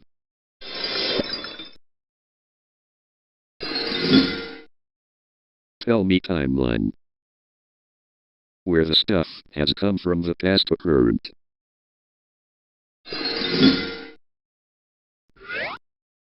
Back in 2001, the launch of MUN 2, following the acquisition of GEMS Television by Telemundo, then owned by Liberty Media and Sony, the channel was relaunched as MUN 2. It targeted young, bilingual US Hispanics, with a mix of music videos and lifestyle programming. On 2015, rebrand to NBC Universo. On 1 February 2015, the network was officially rebranded as NBC Universo to coincide with its first ever Spanish-language broadcast of the Super Bowl XLIX. This shift marked a move away from music-centric content toward high-stakes global sports and edgy original series.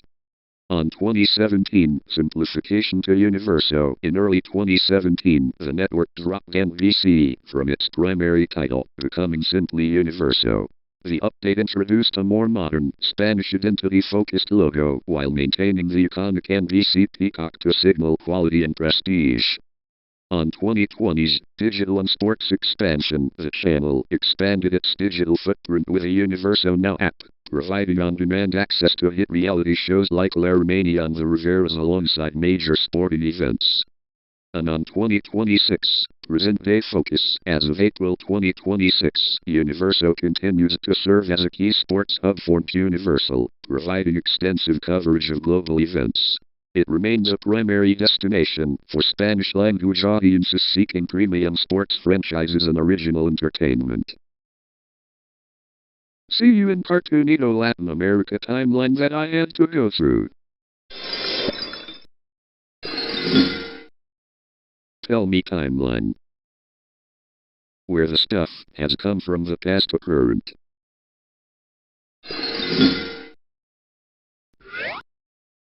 Back in 2001, 2021, before becoming Cartoonito, the channel operated as Boomerang, launched July 1, 2001 in Latin America, which went through several rebrands in 2006, 2012, and 2014, shifting from classic cartoons to modern preschool content. On December 1, 2021, Boomerang was officially replaced by Cartoonito across all Latin American platforms, becoming the first worldwide 24/7 channel implementation of the brand. On 2022-2024 content expansion, Cartoonito focused on human-centric learning and introduced preschool-focused shows like Batwheels, Bugs Bunny Builders, Tom and Jerry Time, Lucas the Spider, and Thomas and Friends, All Engines Go! On September 3, 2025, ad-free shift, Warner Bros. Discovery reorganized its Cartoonito Latin America feeds, transitioning the channel to a completely ad-free, commercial-free format. On October 2025, programming update, new shows like Booba were added to the lineup following the reorganization. And on April 2026, ongoing operations. As of April 2026, the channel continues to operate as a 24/7 channel, airing content like Grizzy and the Lemmings and maintaining a presence on Ahomex. And that's all of the timeline. Tell me timeline. Where the stuff has come from the past to current.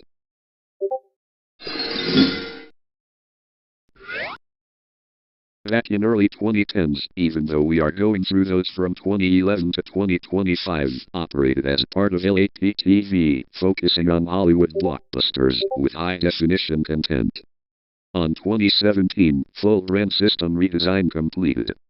On C-2018-2020, became fully integrated into the Walt Disney Company Latin America portfolio following the 21st Century Fox acquisition. On 2022, a major rebrand refreshed the channel with blue gradients and orange/pink accents, focusing on being a premier, dynamic movie channel. On 2022-2025, maintained it as a linear movie channel with high-profile Sunday movie selections. On December 2024, Disney confirmed that Cinecanal, alongside Star Channel, FX, and National Geographic, would cease operations in Brazil. And on February 28, 2025, Cinecanal Brazil officially ceases broadcasting in Disney's consolidation of media to streaming.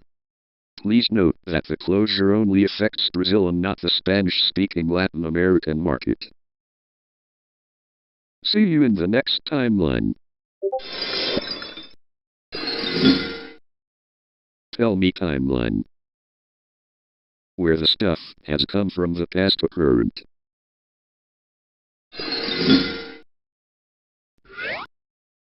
Back in 2005, official launch, FX, was launched across Latin America, including a specific feed for Brazil. Its initial branding featured a green TV set logo with antennas. On 2006-2007, the channel produced its first regional reality show, La Chica FX. In July 2007, the popular adult animation block No Molestar, Do Not Disturb, was expanded to FX from Fox Channel. On 2012, FX launched its high-definition HD feed throughout the region in January 2012. On 2019, the Walt Disney Company completed its acquisition of 21st Century Fox, bringing FX under Disney Media Networks Latin America. On February 22, 2021, while sister Fox channels were rebranded to Star Channel, the FX name remained unchanged to avoid brand confusion. On April-May 2021, major adult animation hits like The Simpsons and Family Guy were moved from FX to the newly launched Star Plus streaming service.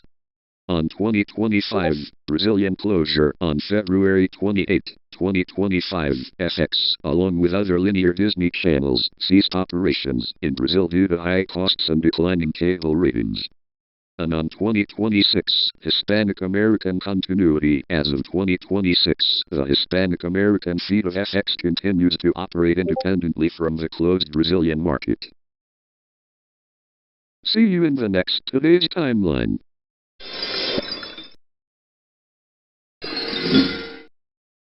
Tell me timeline. Where the stuff has come from the past to current.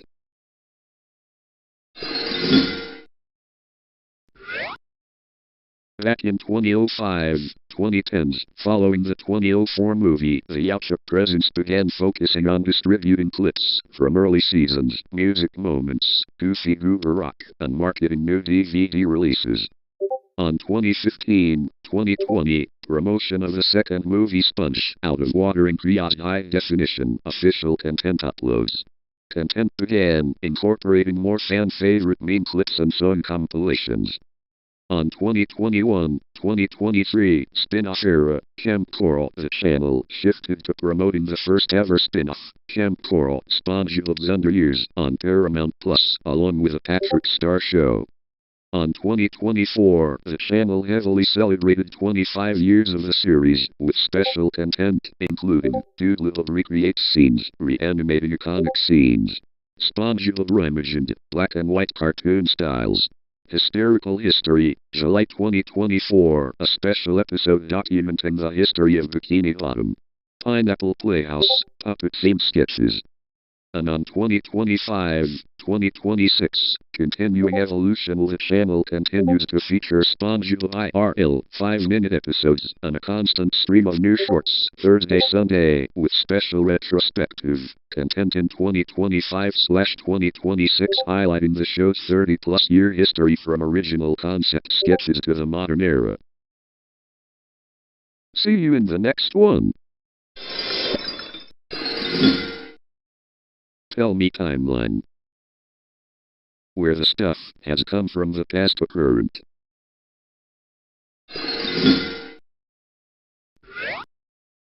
Back on June 9, 1960, private television officially begins in Argentina with the launch of Canal 12 in Córdoba. On July 21, 1961, Canal 11, LS84 TV, begins regular transmissions from Buenos Aires as Teleonce. On 1974, the Argentine government takes control of the channel during a period of widespread nationalization. On 1989, Canal 11 is privatized and awarded to a trust led by Editorial Atlantida. At this point, it is renamed Television Federal. On 1990, the iconic Three Walls logo is introduced, cementing the channel's modern identity. On 1998, the channel is purchased by Grupo CEI Telefónica. On 2000, Telefónica Spain takes full ownership, integrating Telef into a network of 8 other interior channels. On 2016, Viacom, now Paramount, acquires Telef from Telefónica for $345 million, bringing international resources and programming like Nickelodeon and MTV closer to the brand. On 2021-2024, Telef consistently leads audience ratings in Argentina with hits like Gran Hermano and its extensive news bulletins. On 2025-2026, Paramount explores the sale of its South American assets. Reports in early 2026 suggest Argentine businessman Gustavo Scaglione has purchased the channel for approximately $100 million.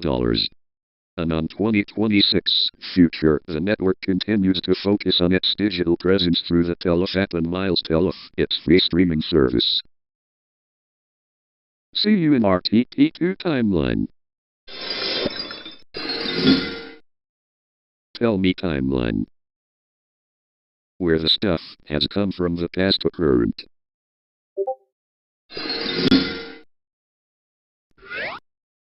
Back in December 15, 2012, Fox Animation launches as a temporary pop-up channel on Sky Italy, taking over the slot of Fox Plus 2 for the Christmas period until January 6, 2013. On 2013, following the success of the first pop-up, Fox Animation returns as a holiday-themed channel around Christmas 2013.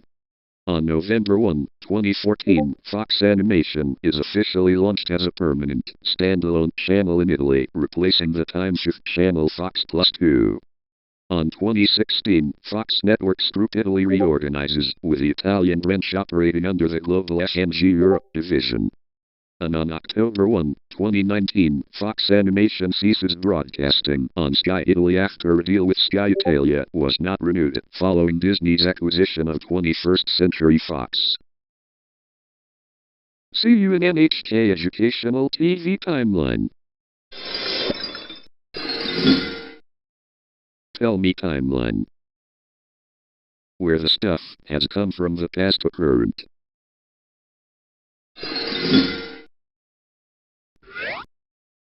Back in 1968, start off the formalization of information programs on RTP's second channel. On 1970s, 1980s, development of a distinct identity from the mainstream RTP1, focusing on regional content and, later, second channel specific programming. On 1990s, rebranding and structural changes aimed at positioning the channel as a cultural and intellectual alternative. On 2000s, rebranding as to and focusing on high-quality documentaries, arts, and independent film. On 2010s present, rebranding back to RTP2 and reinforcing its mission as a public service channel, dedicated to knowledge, culture, and educational programming. On 2020-2026, RTP2 plays a role within the broader RTP network, including programming related to the festival. The Cano the 2026 edition, 60th anniversary, features hosts including Filomena Cautela and Vasco Palmieri in the final. And on 2026, RTP2 continues as part of the public broadcasting portfolio managed by Radio e Televisão de Portugal SA RTP. See you in FOX Animation Italy Timeline.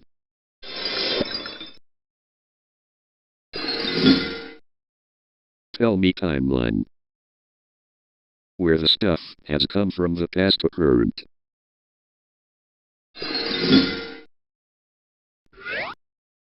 On January 1959, NHK Tokyo Educational Television begins broadcasting. On 1960s, beginning of color broadcasting.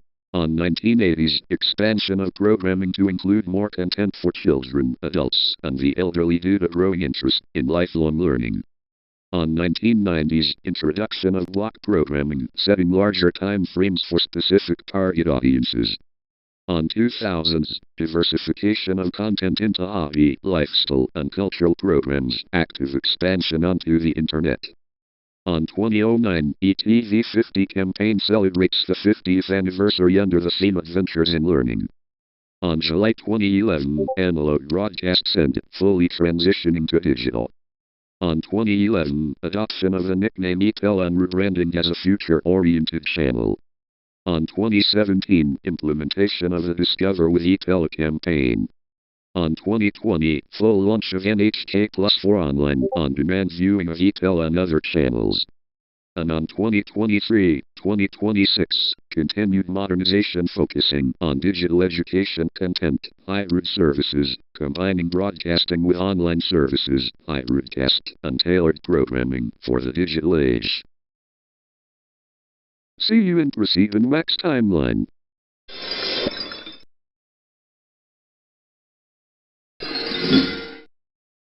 Tell me timeline.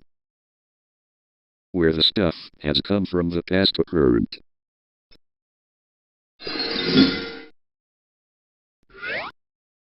On 2013, the channel officially launched in September, focusing on men aged 14 to 59.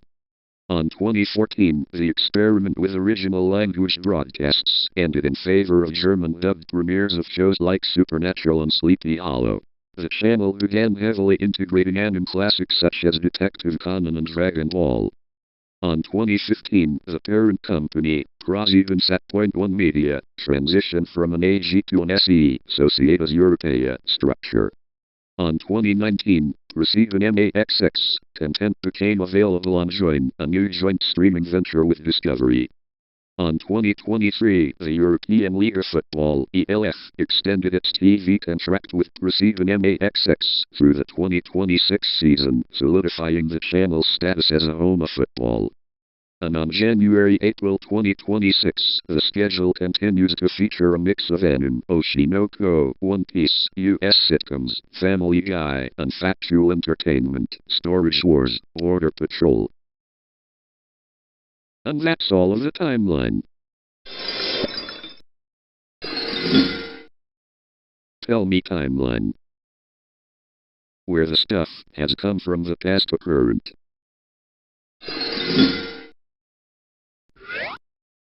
Back in November 2, 1978, launch of RT2, the channel officially began broadcasting with a live variety show from the Cork Opera House. It was designed to provide choice in single-channel areas of Ireland and focused on broadcasting UK content, BBC, ITV, alongside original Irish programming. On 1988, rebranding to Network 2. To appeal to a more youthful and urban demographic, the channel was rebranded as Network 2, using the iconic N2 logo. On 2004, renamed RTTWO. The channel reverted to a variation of its original name, RTTWO, introducing a new set of items and a modernized visual style. On 2014, reversion to RT2. RT Television updated its branding again, reverting simply to RT2 with a new logo as part of a wider corporate refresh. On 2024, in late 2024, RT faced significant restructuring as part of a new era plan, focusing on digital-first content via the RT player to compete with global streaming services. And on 2026, rejected current strategic plans for RT, emphasize the reduction of traditional linear broadcasting in favor of a unified digital platform, though RT2 remains a key hub for live sports and youth entertainment. See you in S2LSOFTENER timeline.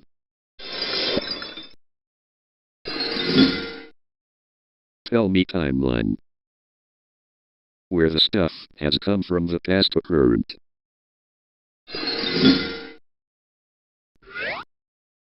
On 2010-2016, competitive rise. S2LSOFTENER established himself as one of the strongest Western players in the Puyo Puyo community, reaching high ranks. On 2017, English localization support. He actively promoted the Western release of Puyo Puyo Tetris on Nintendo Switch and PS4, helping bridge the gap between the Japanese and English communities. In October 2018, he launched S2's Puyo Puyo Tutorials, a dedicated website providing English language guides, menu translations, and profiles for legendary Japanese players like Mamukin and Amemiyateu.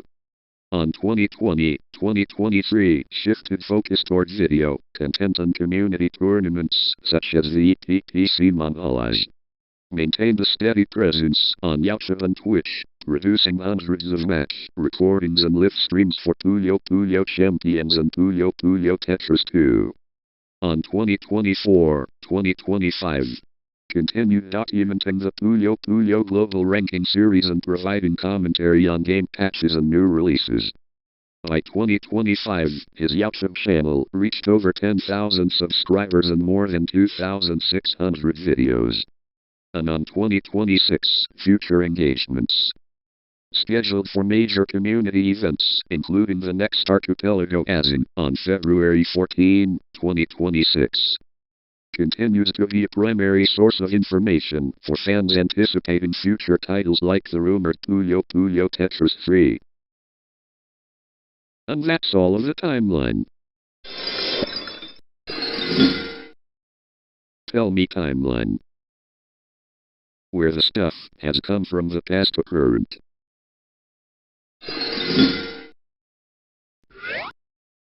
Back in October 17, 2005, Europe 2 TV is launched by the Lagarde Reactive Group as a youth-focused music and entertainment channel on TNT Channel 17. On January 1, 2008, the channel is rebranded as Virgin 17 to align with the Virgin brand, following the rebranding of the Europe 2 radio station to Virgin Radio.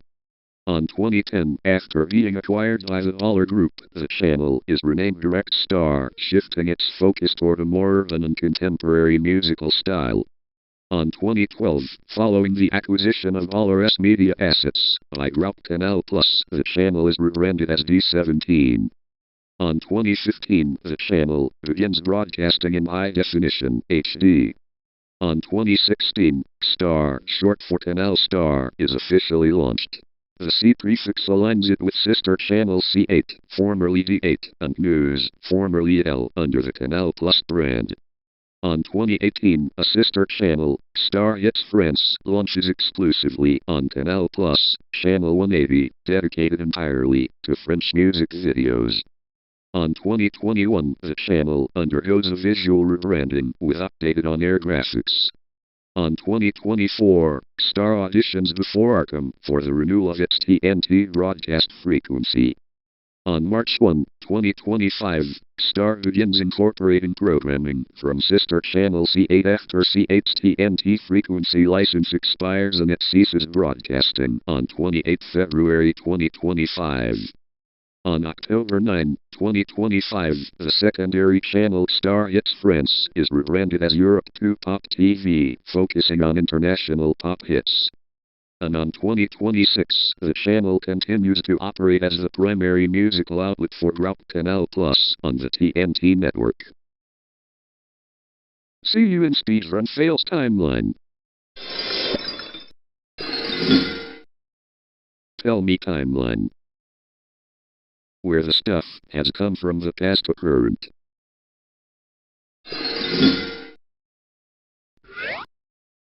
Back in 2016, 2017, the golden era of Twitch fails. This period saw high-profile, often humorous, failures at Games Done Quick, GDQ, events, including major unrecoverable errors in Fire Emblem runs, and the frequent reset of 100% runs.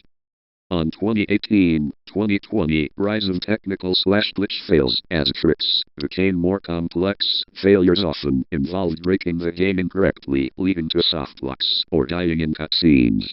2018-2019 was marked by increased scrutiny of leaderboard integrity, culminating in major cheating revelations in scenes like Halo. On 2020-2022, pandemic era and instant karma, the rise of virtual events led to a surge in recorded, often ironic, instant karma fails in popular games like Minecraft. Twitch's 2024-2025 deletion of highlights created a lost media moment for many older failed runs. On 2023-2025, optimization fails and unluckiest moments, with games being played at sub-second levels, failures became increasingly dependent on RNG, random number generation. This era highlighted unluckiest moments, such as losing hours-long runs due to minute errors in Resident Evil or GTA. And on 2026, rejected high-stakes marathon misfortunes. Following AGDQ 2026, the trend continues towards high-stakes, long-form content where marathon pressure leads to catastrophic late-run errors, even as overall precision increases. And that's all of the timeline. Tell me timeline. Where the stuff has come from the past to current.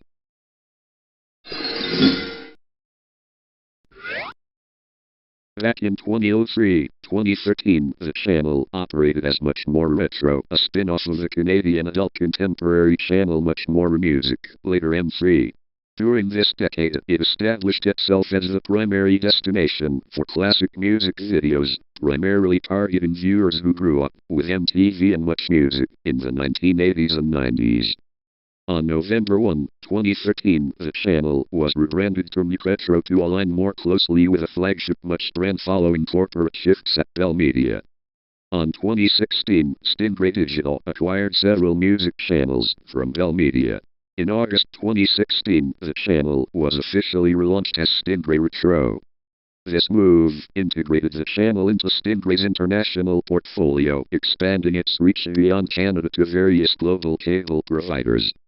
On 2020-2024 digital expansion, Stingray expanded the Retro brand into its Stingray Music app, offering curated retro playlists and ad-supported streaming channels. The channel shifted its focus to include more early 2000s content to appeal to millennial nostalgia. And on 2026, by early 2026, the brand has become a staple in retro broadcasting. While distinct from the instrument brand, this year also marks the 50th anniversary of the Music Man Stingray bass, which has seen its own retro series recreations of 1970s models, released to coincide with a milestone. See you in NTDEV timeline. Tell me timeline. Where the stuff has come from the past to current.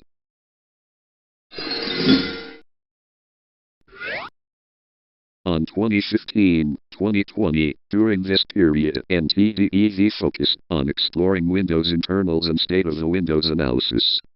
Early research, experiments with Windows NT and legacy kernel structures. Performance analysis, regular blog posts analyzing Windows performance inconsistencies. On 2021-2022, the rise of Tiny 10. Tiny 10 launch, NTDEV released Tiny 10, a heavily stripped-down version of Windows 10 designed to run on low-end hardware with as little as 2 GB of RAM. LTSC adoption, iterations based on Windows 10 LTSC, long-term servicing channel, provided a more stable, no-frills experience. On 2023, following the release of Windows 11, NTDEV launched Tiny 11, which removed system requirements like TPM 2.0 and drastically reduced the install footprint.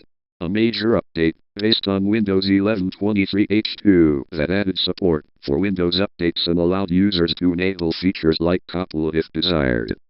On 2024, NTDEV shifted toward providing a builder tool. Instead of pre-made ISOs, this allowed users to download their own official Windows images, improving security and customization. The builder was updated to include features for disabling telemetry by default.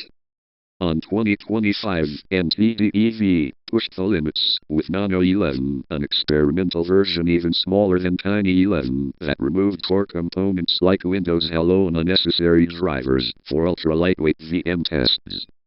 Tiny 11 Builder Update, September 6, 2025, a major release that simplified the removal of new Microsoft editions like the new Outlook and Teams. And on 2026, NTDEV published a comprehensive analysis of the Windows 11 user experience, critiquing the increasing enshittification and inconsistent UI across 3 years of the OS. Updates to tools to handle modern Windows 11 builds, likely version 25H2/26H2, to maintain a loaded, high-performance environment. And that's all of the timeline. Tell me timeline. Where the stuff has come from the past to current. Back in 2005, launched in June as Russia Today, aiming to offer a Russian perspective on global events. It was established by the state-owned news agency RIA Novosti with a $30 million budget. On 2007, launched its Arabic language channel, Russia Al-Yom.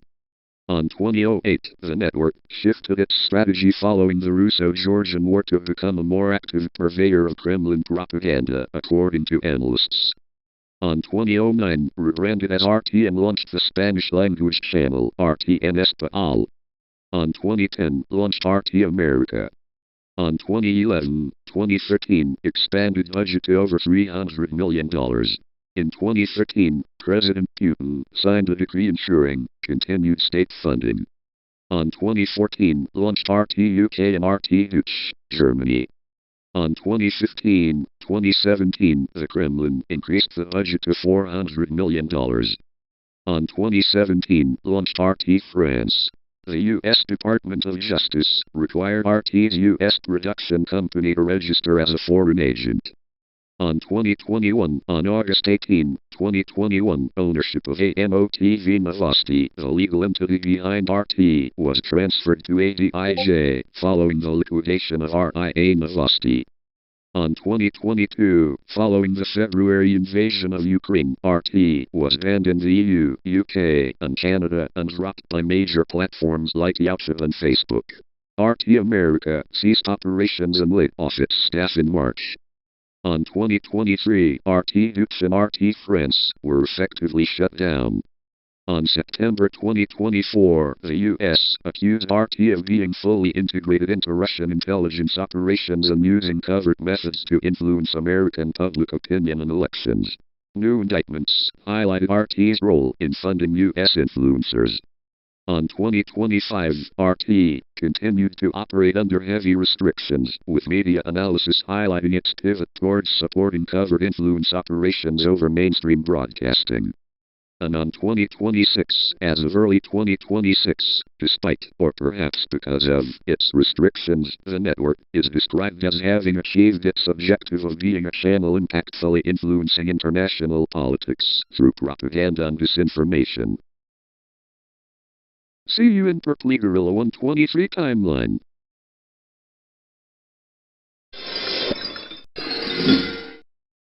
Tell me timeline. Where the stuff has come from the past to current.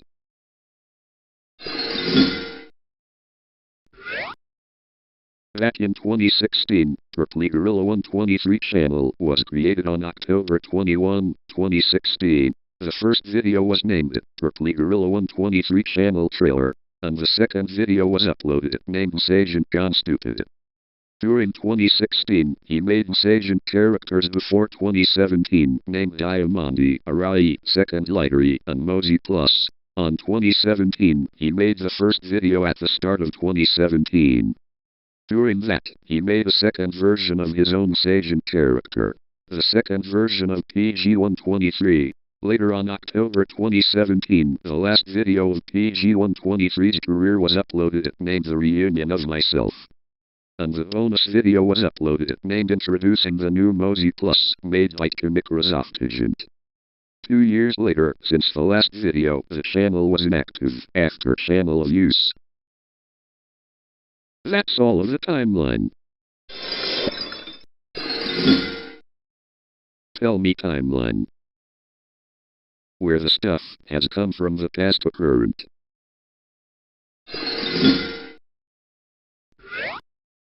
Back in 1989-1990, pre-merger, Time Warner launches the Comedy Channel. November 15, 1989, while Viacom launches HA.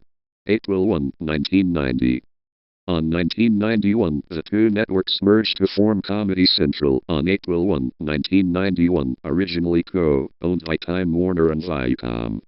On 1996, Viacom purchases Time Warner's stake, taking full control of the network.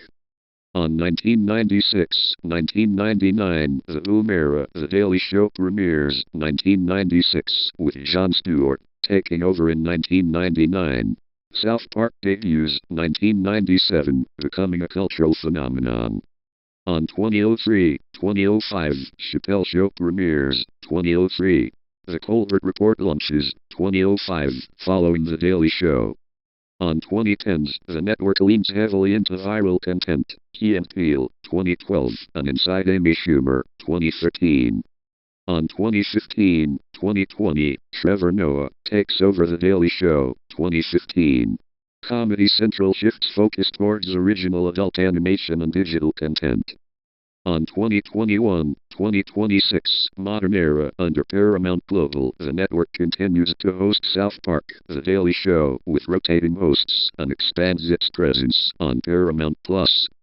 And on 2026, Comedy Central US continues to operate as a premier cable comedy brand, with active programming schedules running through at least March 2026. See you in Derek LPSRV UK Mighty Fan Timeline. Tell me timeline. Where the stuff has come from the past to current.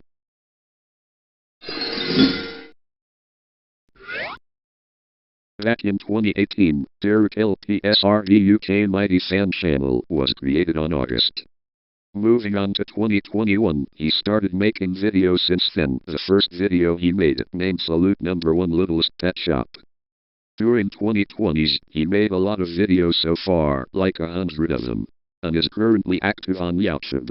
And not only he made videos, but he also make posts on YouTube as well. And as of 2026, he continues to focus on using the channel, writing comments on posts, making posts, and even videos. Total videos as of April 2026, the videos been uploaded is almost 500 and the subscribers results are 2.59k. Well, okay.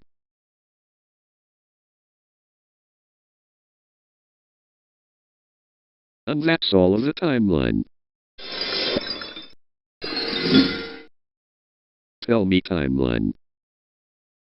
Where the stuff has come from the past to current.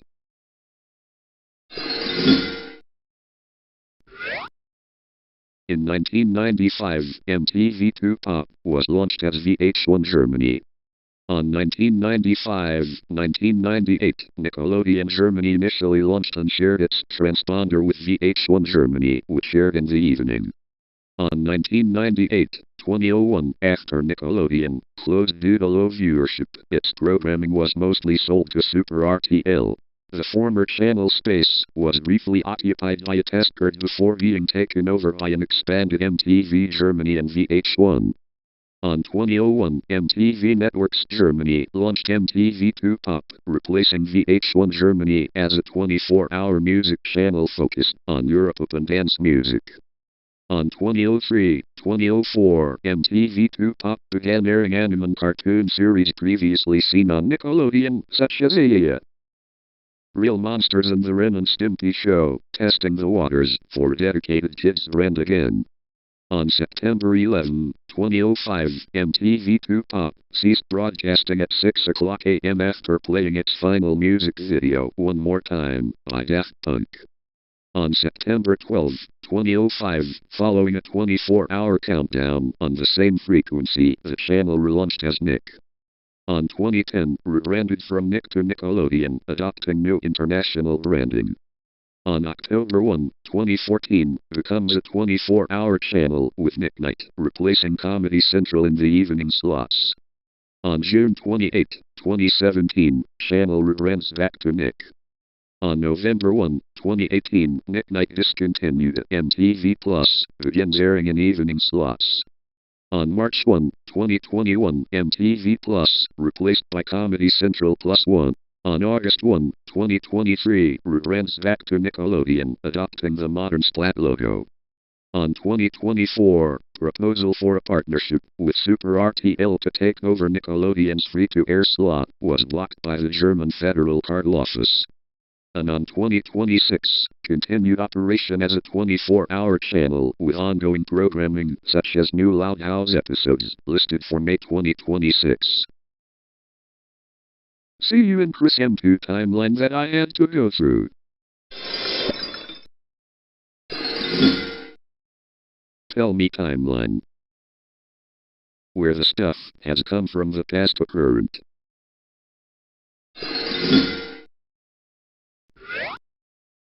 Back in July 2014, Chris M2 created his channel. On August 2014, he started to make videos on YouTube. The first video named I Met Caleb the Animator, and that was Chris M2's first video that has been uploaded.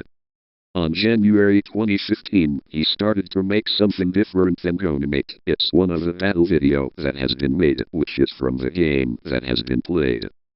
Guess what? It's Puyo Puyo. Yep, that is the first gameplay video that Chris M2 ever made since back then.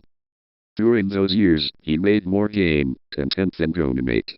From 2017, 2018, 2019, 2020, 2021, 2022, 2023, 2024, 2025 and 2026. But he still make Gonimate content there, which is now Rapper Offline. On 2026, he continues to focus on making content, scheduling videos for premieres, and yeah, that's it. As of the April 2026 results, he has 6.76k subscribers, and the videos that he uploaded is 1.9k. Well, see you in the next one. Tell me timeline. Where the stuff has come from the past to current.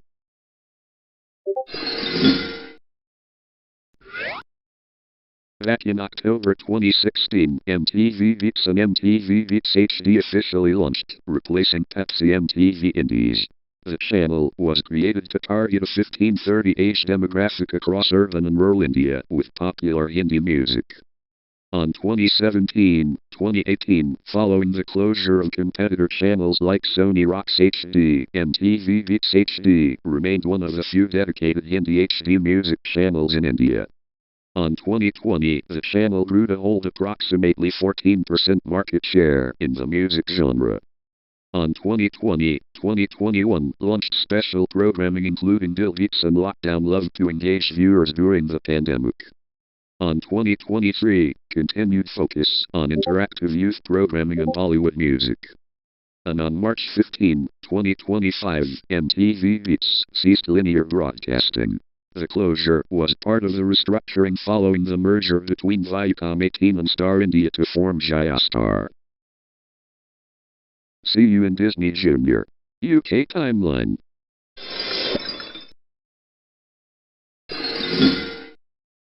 Tell me timeline. Where the stuff has come from the past to current.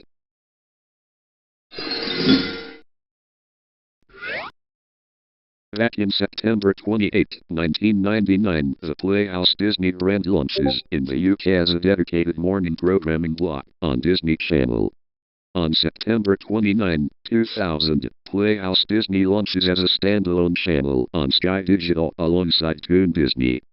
On 2002-2003, the channel expands its reach, launching on NTL 2002 and Telust 2003. On July 2004, the Playhouse Disney programming block on the main Disney Channel is discontinued as the standalone channel becomes widely available. On October 2007, a 25-minute time-shift version of Playhouse Disney launches on Sky, replacing the defunct ABC One slot. Moving forward to the Disney Junior era. On May 7, 2011, Playhouse Disney is officially rebranded as Disney Junior. On September 2011, an HD version of the channel launches on Sky.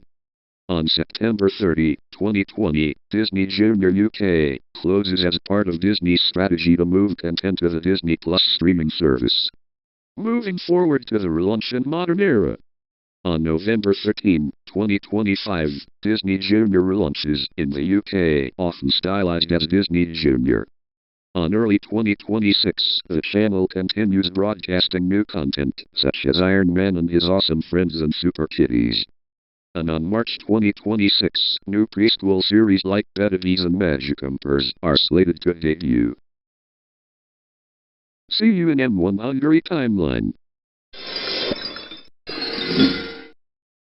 Tell me timeline. Where the stuff has come from the past to current.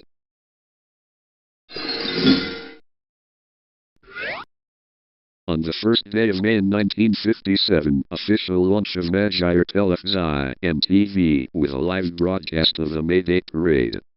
On 1960s, broadcasts increased to 5 days a week, 1960, and color test broadcasts began, 1969. On 1970s, 1980s, MTV1 became the primary channel, with MTV2 launching. By 1989, 7-day-a-week broadcasting was established. On 2000, rebranded simply as M1. On March 15, 2015, M1 underwent a major transformation to become a 24-hour news and information channel, while general programming moved to Duna TV. And on 2015-2026, M1 operates as the flagship news outlet of the Duna media service, focusing on news, current affairs, and political broadcasting. Moving on to the key historical shifts. On pre-1989, state-controlled television under the communist regime. On 1989-2010, transition to public service broadcasting, competition introduced with commercial channels in 1997. And on 2015-2026, significant shift toward comprehensive, centralized news coverage for the government. See you in Geraldo Television Timeline.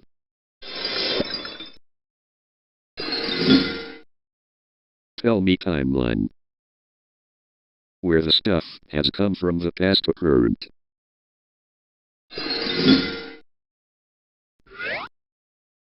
Back in June 2019, Andrea Radiocomunicações acquired FM frequencies to build the Geraldo radio network. On October 31, 2019, Geraldo Television officially began transmissions at 10 o'clock p.m. on virtual channel 8.1 XHFAMXTDT in Mexico City, initially through an agreement to use Grupo Radio Centro's infrastructure. On December 2019, distribution expanded to pay TV providers like IZZI, Channel 151, and Sky, Channel 161. On July 2020, the network celebrated its first year on radio and its first 6 months as a digital TV channel in Mexico City. On December 2020, Geraldo Media Group expanded internationally, launching content in Houston, Texas, via Now Media Channel 21. On February 2021, celebrated its first full year on Open TV, Canal 10. On June 2023, the group focused on technological integration, reaching over 21 million unique digital users and continuing broad distribution across Open TV and cable. On May 2024, marked the 7th anniversary of the group's modern era, since the newspaper's relaunch in 2017. The programming expansion solidified its lineup, with news journals like Referente, La Noche, and investigative panels featuring analysts like Mario Maldonado. On late 2025, programming shifts toward major upcoming events, including coverage and economic expectations for the 2026 FIFA World Cup, hosted partly in Mexico.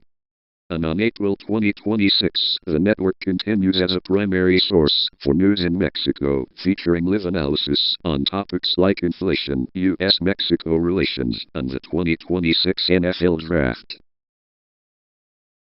See you in Stingray Classica Timeline. Tell me timeline. Where the stuff has come from the past to current.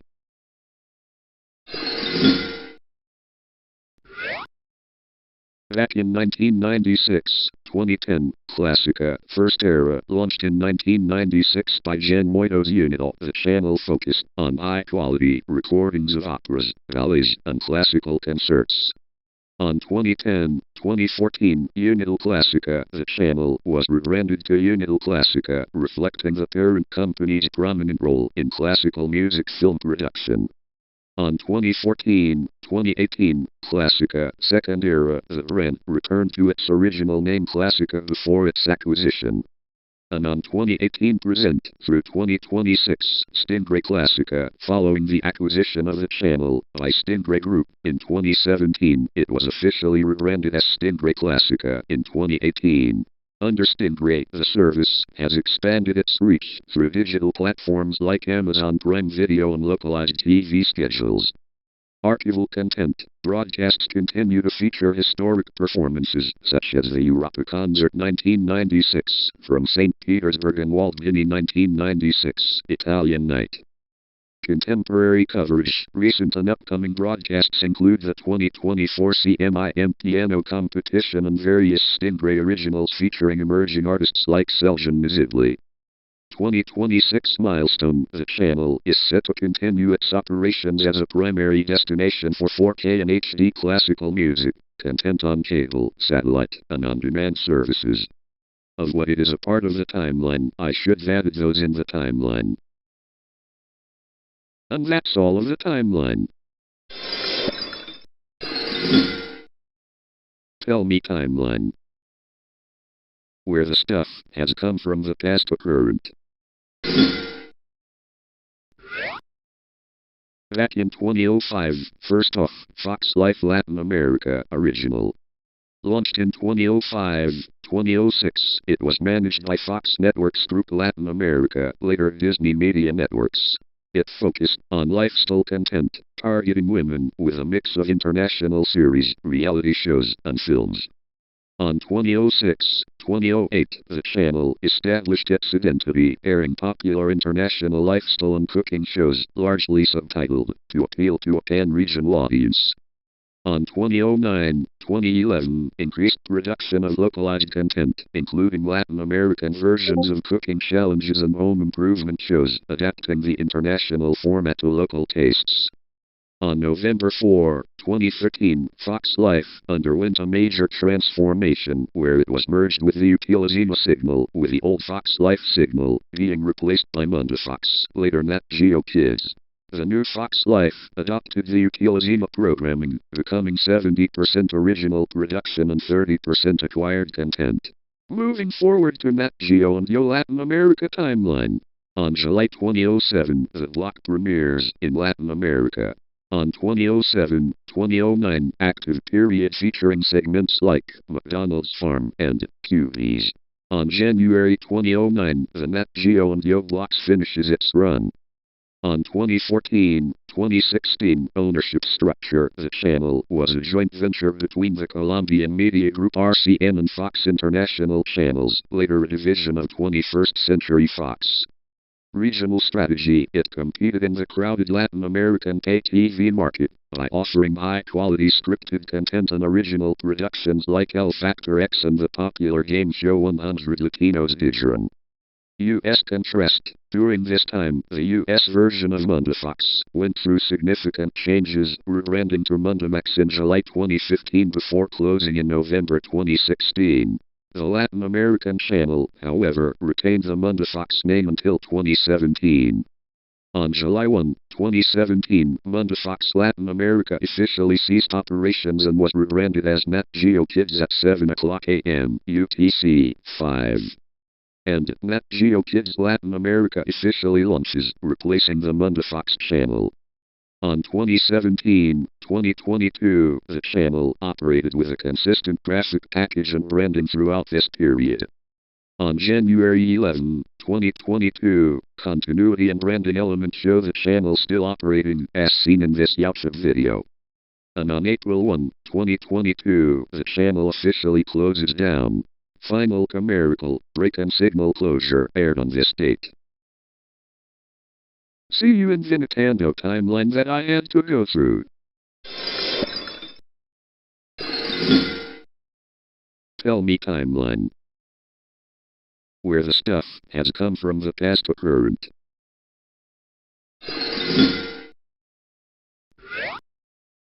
The timeline for the Nintendo, a YouTube channel dedicated to the chronology of television vignettes, mostly from Brazilian networks like TV Globo, spans from its inception in 2013 through its ongoing archival work, projected into 2026.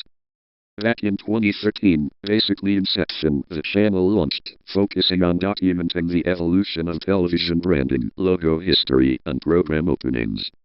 On 2015-2022, show de Verada, extensive coverage of the New Year's Eve vignettes from 2010 through 2026. 9th anniversary, 2022, released a special retrospective celebrating 9 years of archival content on the Nintendo YouTube channel. On 2023-2025, Sessão da Tarde, documentation of vignettes used from 1974 to 2023, noting that specific 2013-era branding is expected to be replaced by 2026. Sessão do Natal, a comprehensive look at Christmas program vignettes from 2013 up to 2025. Teleton Apoiadores, timeline of Teleton supporter vignettes, covering 1998 through 2025. And on 2026, Future Outlook, modern branding shifts, tracking major upcoming changes to TV Globo's daytime programming openers, such as Vale Pena Verde Novo. Active chronologies, ongoing updates, for Bom Dia Regio SP, 2016, 2026, and Read VVV, 2002-2026. See you in the next one. Tell me timeline. where the stuff has come from the past to current.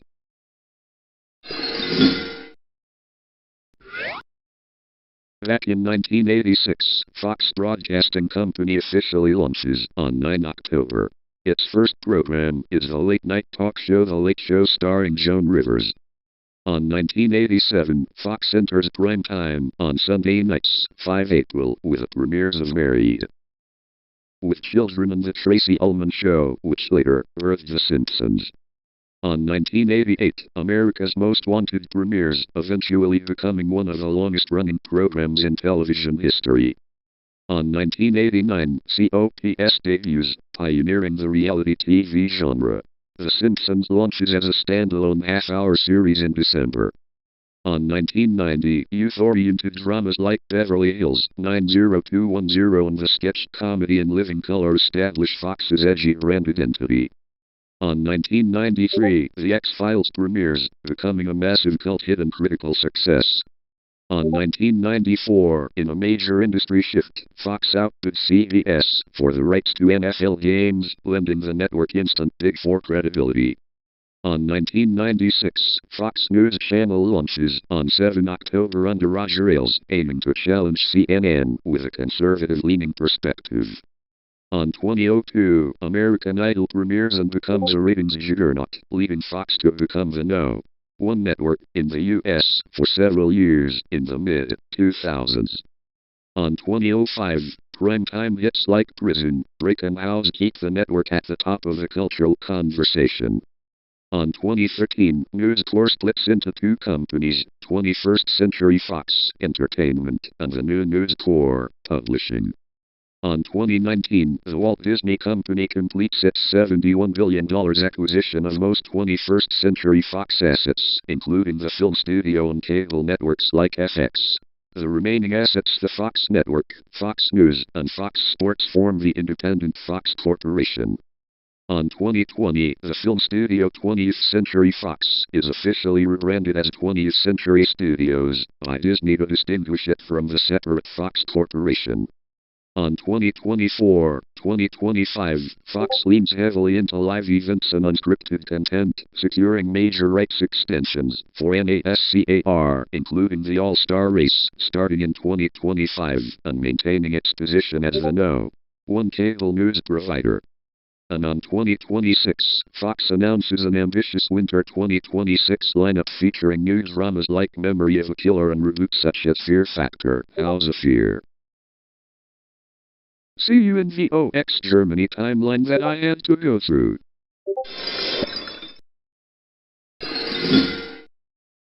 Tell me timeline. Where the stuff has come from the past to current.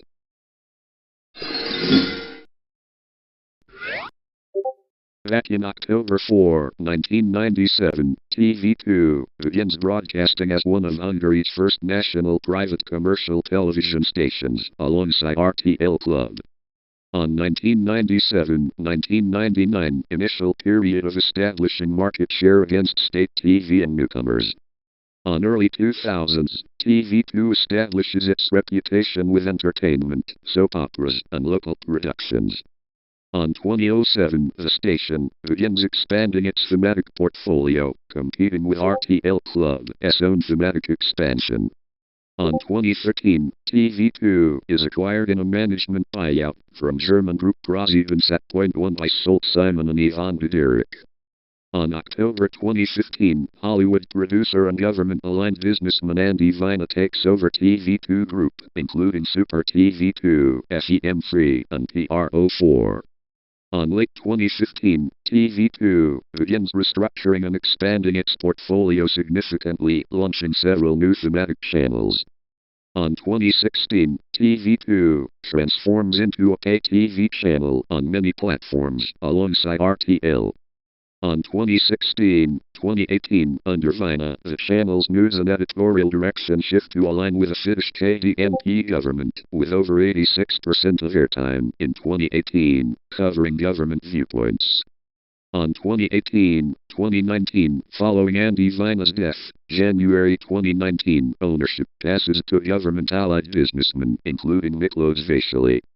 On 2020, TV2 expands internationally, buying Slovenian commercial channel Planet TV. On 2021, launch of TV2 Play, a centralized streaming portal and video-on-demand platform, replacing old thematic online sites. On 2022, launch of TV2 Play Premium for subscribers. On 2023, implementation of significant cost-cutting and restructuring of TV2 Group to ensure future sustainability amidst a weak advertising market. On 2024-2025, continued dominance in viewership alongside RTL, high reliance on state advertising revenues, reportedly around 50% of operating costs in 2022. On February 2026, TV2 Group signs a major 1,200-hour drama partnership with ZDF Studios to boost its programming on both linear and streaming platforms.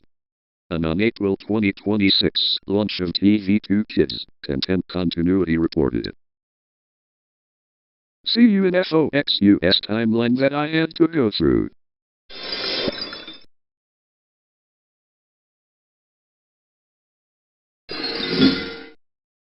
Tell me timeline.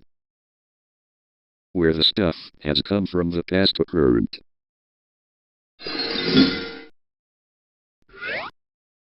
Back in January 25, 1993, VOX starts broadcasting with an ambitious information-heavy schedule.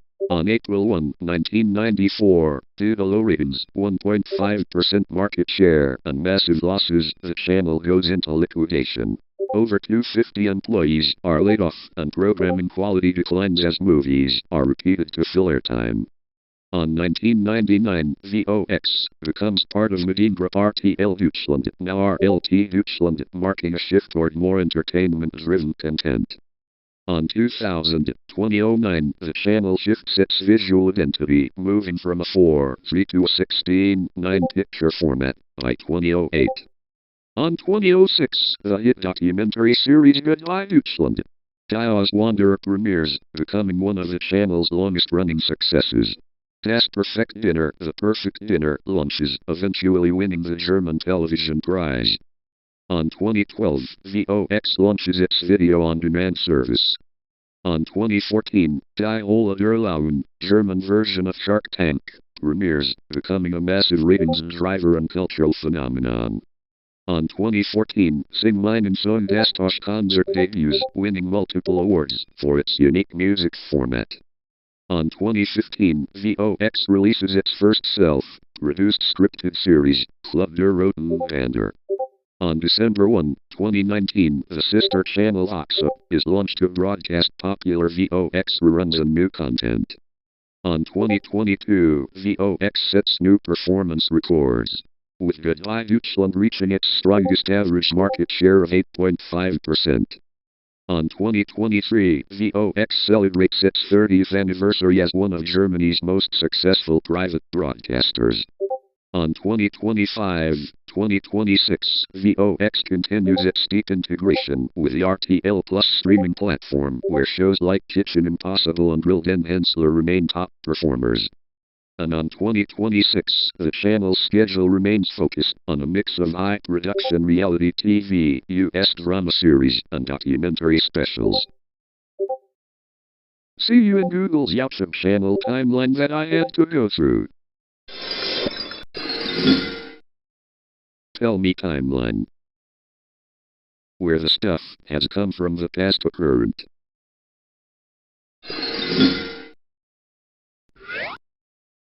Back in September 2005, the Google channel was officially joined on 18 September 2005, just 5 months after the first ever YouTube upload. On November 2006, Google finalized its $1.65 billion acquisition of YouTube, turning the platform into a cornerstone of its business. On 2007-2009, the channel became a hub for early Google product demos and the legendary Year in Search for Cats, originally Google Zeitgeist. On 2011, Google began using the channel to livestream Google I/O, its annual developer conference, bringing global hardware and software reveals to a live audience. On 2014-2015, under new CEO Susan Wojcicki, the channel expanded to include Made by Google events, showcasing the launch of the Pixel phone and Google Home series. On 2017, Google updated its branding across the channel to match the new material design aesthetic, a clean look that defined its software for years. On 2020-2023, during the pandemic, the channel was a critical source for Google Health updates and remote product launches like the Pixel 6 and 7. On 2024-2025, the channel shifted focus almost entirely to AI integration, featuring deep dives into Gemini, formerly Bard, an AI-powered search. And on 2026, as of April 2026, the channel continues to act as the central authority for Google's vision, prioritizing AI-driven productivity in the next generation of smart hardware. See you in Money Talks wireless timeline that I had to go through. Tell me timeline. Where the stuff has come from the past to current.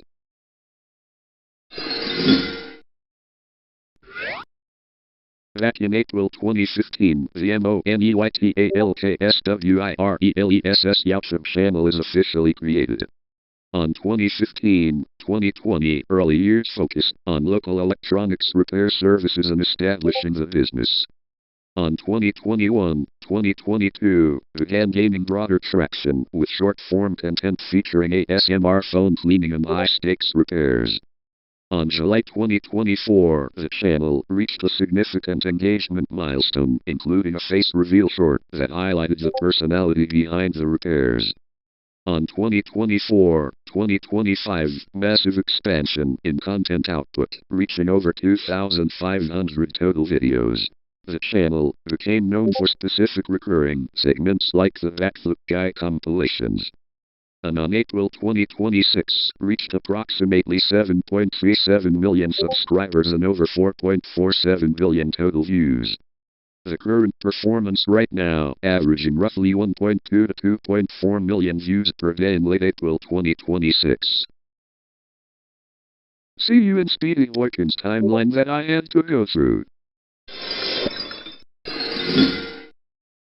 Tell me timeline. Where the stuff has come from the past to current.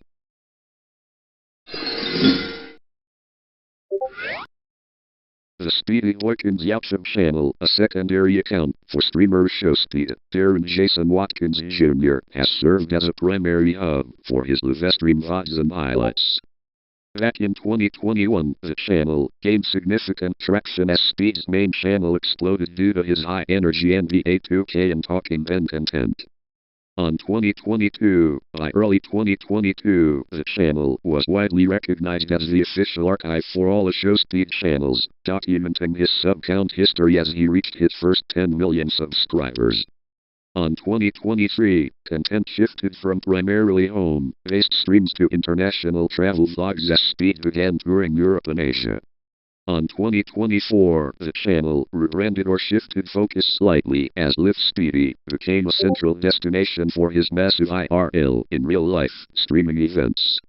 On late 2025, early 2026, the channel hosted highlights from his massive 28-day journey across nearly 20 African countries, which concluded in Accra, Ghana, on January 26, 2026. On January 2026, on his 21st birthday, January 21, 2026, Speed hit 50 million subscribers on his primary YouTube channel, a feat heavily promoted and archived across his secondary platforms like Speedy Boykins/Live Speedy. On future planning, spring 2026, as of April 2026, content has pivoted toward his future plans for the year, including larger-scale production streams and continued international tours. And that's all of the timeline. Tell me timeline. Where the stuff has come from the past to current.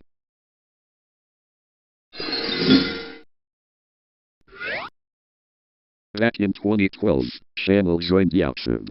Primarily concentrated on 3D animation, logo histories, and station ads, such as GMA and NBC. as a part of 2012, 2021, the early years. On September 25, 2022, reached 1,000 subscribers. On December 2022, published the introductory video This is KG1. On January 30, 2023, reached 2,000 subscribers. On March 2, 2023, surpassed 1 million total views. On May 4, 2023, hit 3,000 subscribers. On July 30, 2023, reached 4,000 subscribers. On August 6, 2023, surpassed 2 million total views. On November 11, 2023, reached 5,000 subscribers. On December 21, 2023, surpassed 3 million total views. On January 25, 2024, reached 6,000 subscribers. On March 21, 2024, surpassed 4 million total views. On April 5, 2024, reached 7,000 subscribers. On June 4, 2024, reached 8,000 subscribers. On June 14, 2024, surpassed 5 million total views. On August 4, 2024, reached 9,000 subscribers. On September 11, 2024, surpassed 6 million total views. On March 2025, uploaded updated logo histories, including logo history, KG Productions and Through the Years, GMA Network.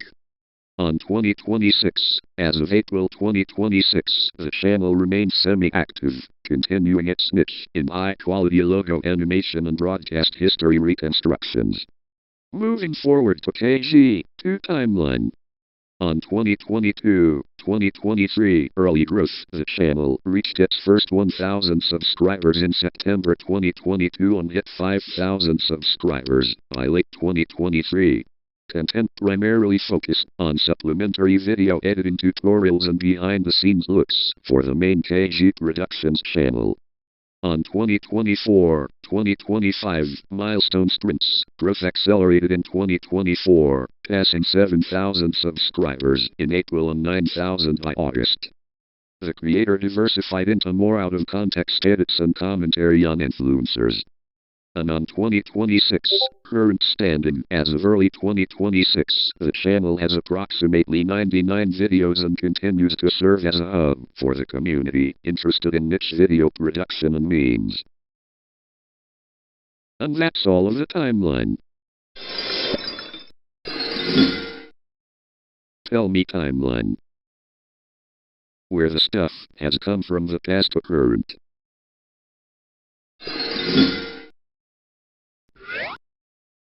Back in 1996, following the success of the Argentine TV program Udalcima, the channel Udalcima Satellite was launched by Ernesto Sandler, an editorial profile.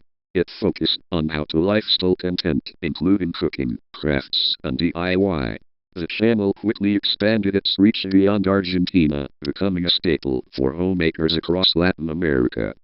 On 2001, the channel dropped Satellite from its name, becoming simply Udalcima. This period saw the brand diversify into magazines, books, and digital platforms. On 2007, Fox International Channels, then a division of News Corp, acquired the Udalcima brand. This move accelerated its international presence, with Fox producing high-definition content tailored for specific regions like Mexico and Colombia. On 2010, Fox launched Udalcima in the United States to target the Spanish-speaking Hispanic market, bringing Latin American lifestyle stars to North American audiences. By November 2013, as part of a global restructuring by Fox International Channels, the Udalcima brand was officially retired. On November 4, 2013, the original Fox Life and Udalcima channels were merged into a single network under the Fox Life name. The shift combined lifestyle, cooking, and DIY content with scripted series and reality programming. On March 20, 2019, the Walt Disney Company officially acquired 21st Century Fox, making Disney the parent company of the Fox Life channel in Latin America. On February 22, 2021, as part of Disney's global transition to phase out the Fox brand, the channel was officially renamed Star Life. It continued to air content focused on scripted drama and lifestyle series, for example, Law and Order SVU, New Amsterdam. On January 10, 2022, the Walt Disney Company Latin America announced the permanent closure of several linear cable channels, including Star Life, to prioritize growth for its streaming platforms, Disney Plus and Star Plus. And on March 31, 2022, Star Life ceased all operations across Latin America on this date. In most regions, the channel was simply removed from cable lineups, though in Brazil it was replaced by a local version of Cinecanal. See you in KG Productions timeline. Tell me timeline. Where the stuff has come from the past to current.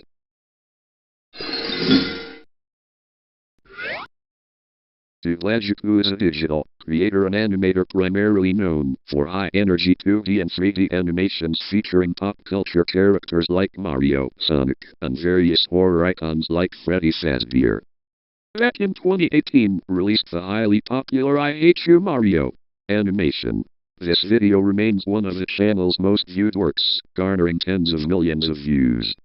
On 2019-2021, focused on a mix of parody animations and horror-themed content, often blending Nintendo characters with creepypasta or Five Nights at Freddy's FNAF elements. On 2022-2023, animations from this period were widely shared and used in fan edits across platforms like TikTok. On 2024, work continued to be a staple in the gaming animation community, with assets and themes appearing in Steam community collections for games like Garry's Mod. On 2025, by mid-2025, the channel's legacy continued to inspire series videos and fan-made games, such as One Basic Night with Baldi, which draws on the animation style popularized by Dublagiku. And on 2026, as of early 2026, Dublagiku's older works like I Hate You Mario continue to reach new audiences, maintaining a high level of relevance in the nostalgic and horror animation subcultures of YouTube. See you in GLITCH Productions timeline that I had to go through. Tell me timeline. Where the stuff has come from the past to current.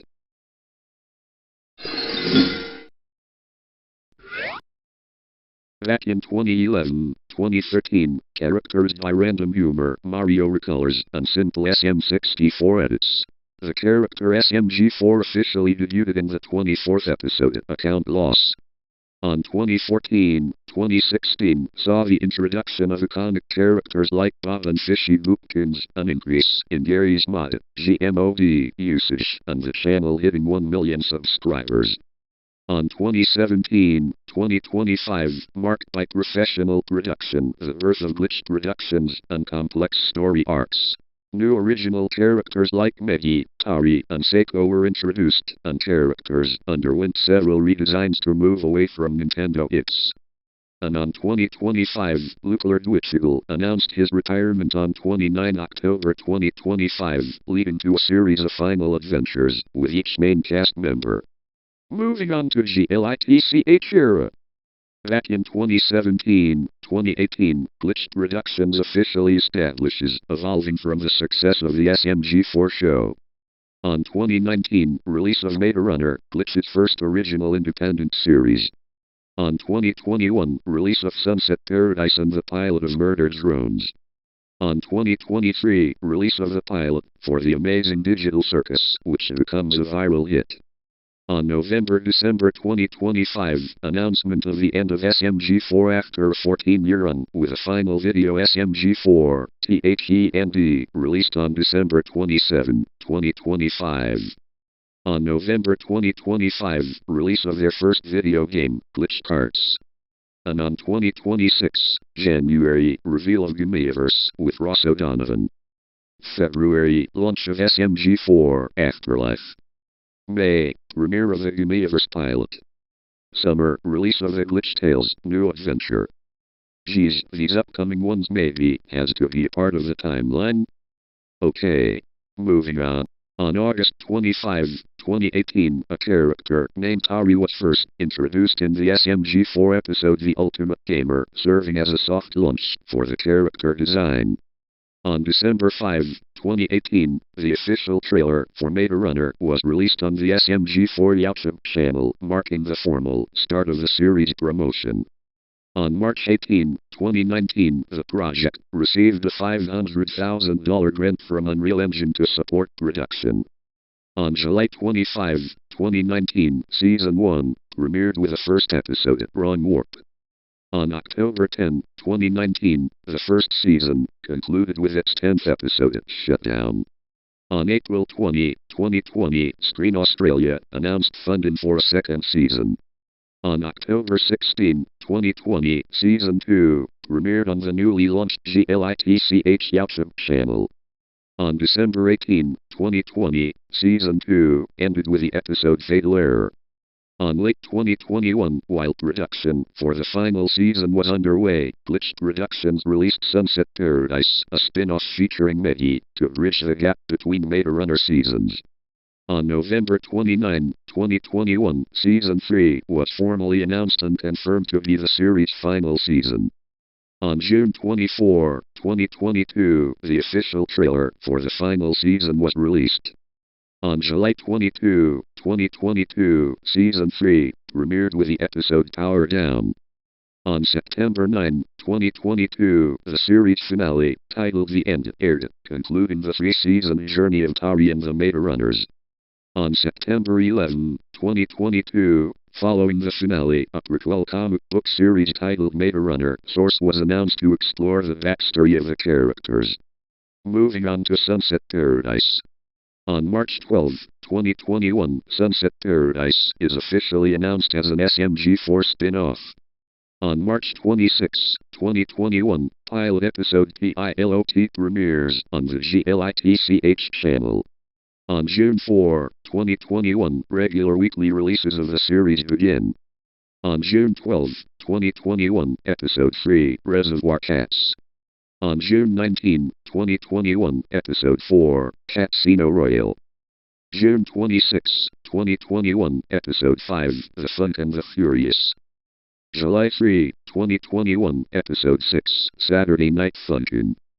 July 10, 2021, Episode 7, What Comes Next. July 17, 2021, Episode 8, Mad Mehdi. July 24, 2021, Episode 9, All Fall Down. July 30, 2021, Season Finale, Rebirth released. Moving on to Murder Drone's timeline. Back in 2021, series debut. October 29, the pilot, Episode 1, premiered on the GLITCH YouTube channel. August 6, creator Liam Vickers released the song Disassembly Required, which accompanied the initial teaser. On 2022, full series development. February 18, Glitch Productions officially announced that the full series was in development. November 18, after a year-long wait, Episode 2, Heartbeat was released, marking the start of the regular season schedule. On 2023, Season 1 progression. February 17, 2023, Episode 3, The Remaining. April 7, 2023, Episode 4, Cabin Fever. June 9, 2023, Episode 5, Home. August 18, 2023, Episode 6, Dead End. On 2024, Season 1 conclusion. March 29, Episode 7, Mass Destruction, premiered as the penultimate episode of the series.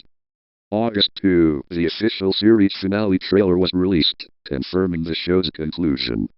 August 23, Episode 8, Absolute End premiered, serving as the series finale.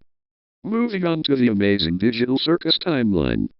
On October 13, 2023, the first episode of the Amazing Digital Circus was released, named PILOT. On May 3, 2024, second episode named Candy Carrier Chaos. On October 4, 2024, third episode named The Mystery of Moldenville Manor. On December 13, 2024, fourth episode named Fast Food Masquerade. On June 20, 2025, fifth episode named Untitled. On August 15, 2025, sixth episode named They All Get Guns. On December 12, 2025, seventh episode named Each Episode. On March 20, 2026, eighth episode named Exactly. Trust in Kane collapses as the AI begins to malfunction. What soon? The final episode will be released on June 19, 2026, the last act. Well, I'll need to wait until it releases on YouTube on a June month. Alright, moving on. On April 18, 2025, the pilot episode of the Gaslight District officially premiered on YouTube, introducing the post-apocalyptic, neo-noir world of the Smiling Dead Gang. On June 2025, Glitched Productions expanded its global reach by releasing an Urdu dub for the series. On July 18, 2025, following strong viewership, over 17 million views, and merchandise success, the show was officially greenlit for a full season. On October 10, 2025, during the Glitch Direct 2025 event, it was confirmed that new episodes are in deep pre-production, though full production on these episodes would only begin once the amazing digital circus concludes. 2026, Production and Legacy. From January to March, pre-production continued with teasers for upcoming lore, including the introduction of characters like Redhead's brother and the reveal of Mud's past.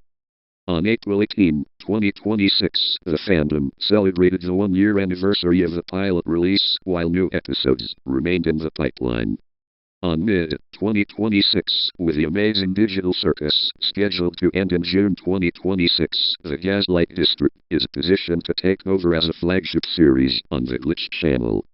And finally, Knights of Guinevere.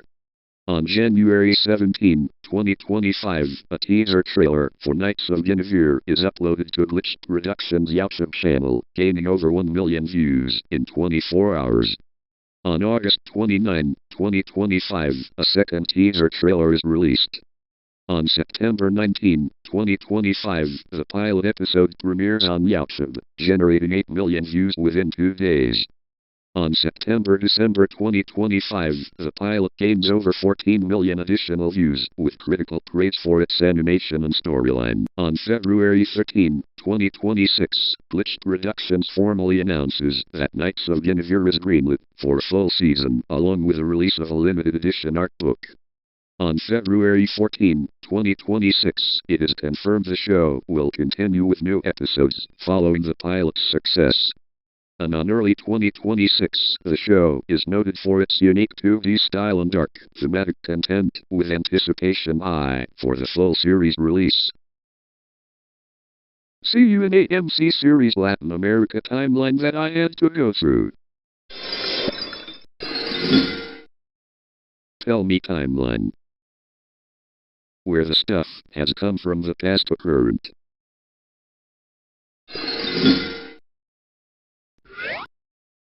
Back in 1996, 2012, pre-launch era AMC Network's presence was limited, primarily through content partnerships and the legacy of Rainbow Media Holdings. On 2013, Sundance Channel expansion Sundance Channel launched on DIREC-TV Latin America in September, bringing premium independent content to Argentina, Chile, Colombia, Ecuador, Peru, Uruguay, and Venezuela. On 2014, Chela Media Acquisition AMC Networks completed the acquisition of Chela Media, excluding Benelux, on February 2, renaming it AMC NI in July, which provided the infrastructure for its Latin American expansion.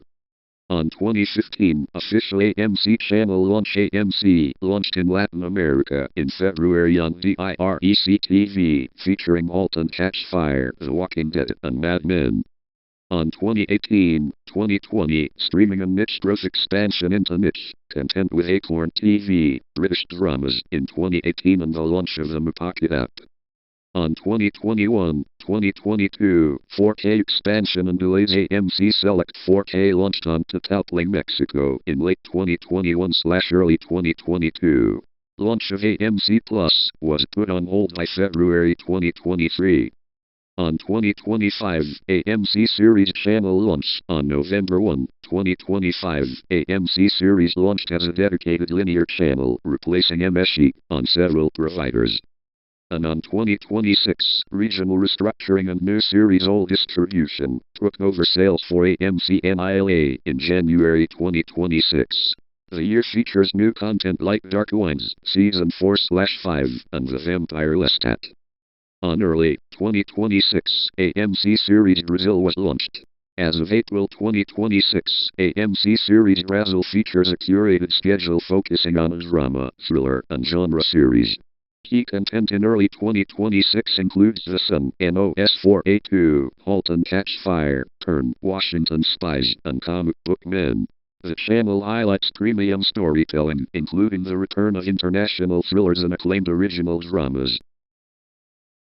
And that's all of the timeline. Tell me timeline. Where the stuff has come from the past to current.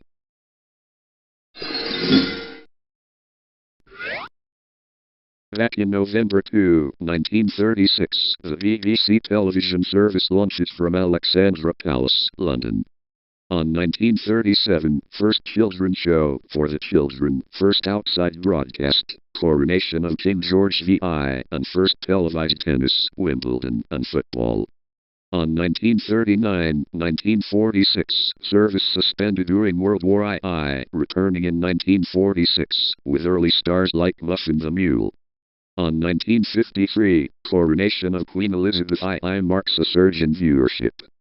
On 1955, competition arrives, with a launch of ITV. On 1958, Blue Peter debuts, going on to become the world's longest-running children's program. On 1960, renamed BBC Television. On November 15, 1969, BBC One begins broadcasting in color alongside BBC Two, which launched in color in 1967. On 1970, the 9 o'clock news debuts, becoming the flagship news service. On 1972, Newsround begins, and broadcasting hours expand to afternoons. On 1991, introduction of the virtual BBC One logo, part of a push toward a unified brand image. On 1997, rebranded officially as BBC One, with new branding featuring hot air balloons. On 2000, the main evening news moves to 10 p.m. On 2007, BBC iPlayer launches, allowing streaming of BBC One content. On 2020s, continued focus on high-quality drama, Sherlock, Line of Duty, and live events. And on 2026, BBC One continues to operate as the flagship, high-definition public service channel, competing in the streaming era while marking 100 years of the BBC Corporation, established 1927, TV 1936. See you in Farunaway Guy's timeline that I had to go through. Tell me timeline. Where the stuff has come from the past to current.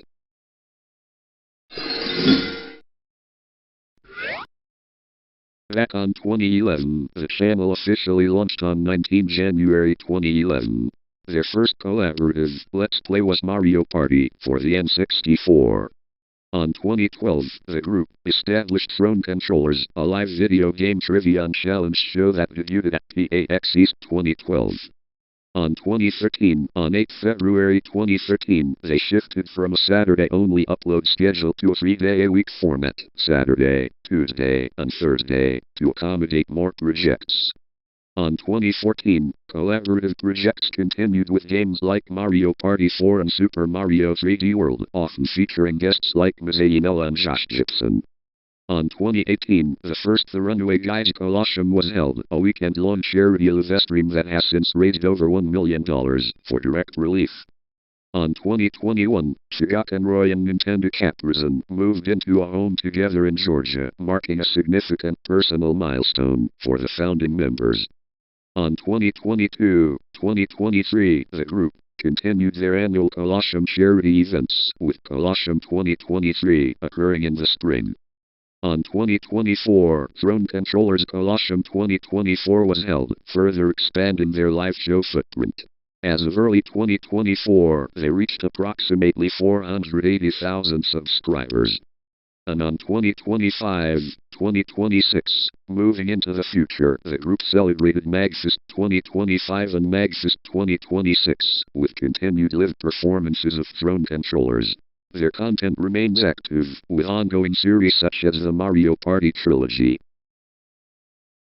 See you in SMG4 series timeline that I had to go through, but this time, if the long video is over 10 minutes, we will use OBS for that one. That's all I need to know.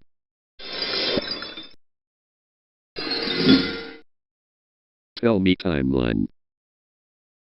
Where the stuff has come from the past to current.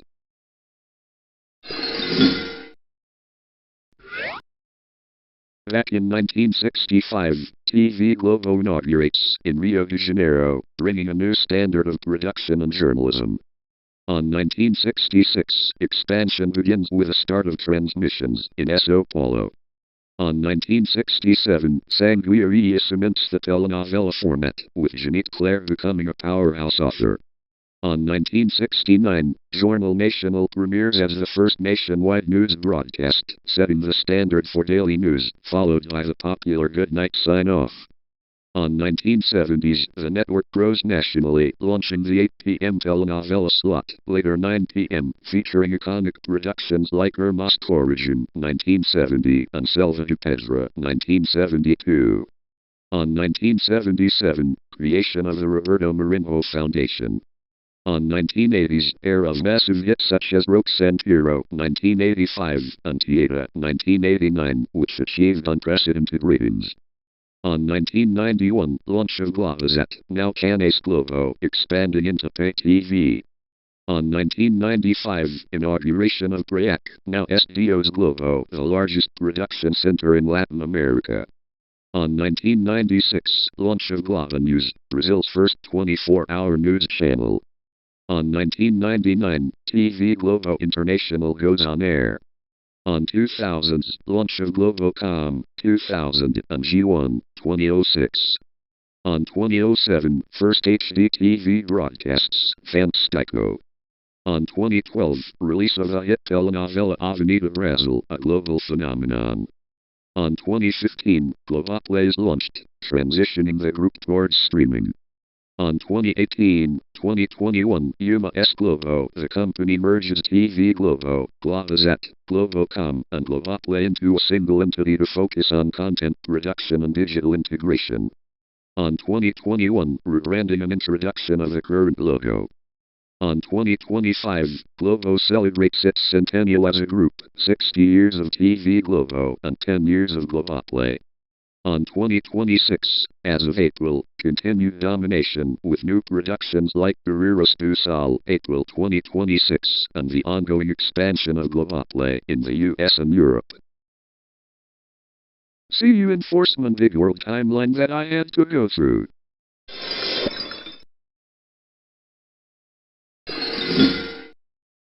Tell me timeline. Where the stuff has come from the past to current.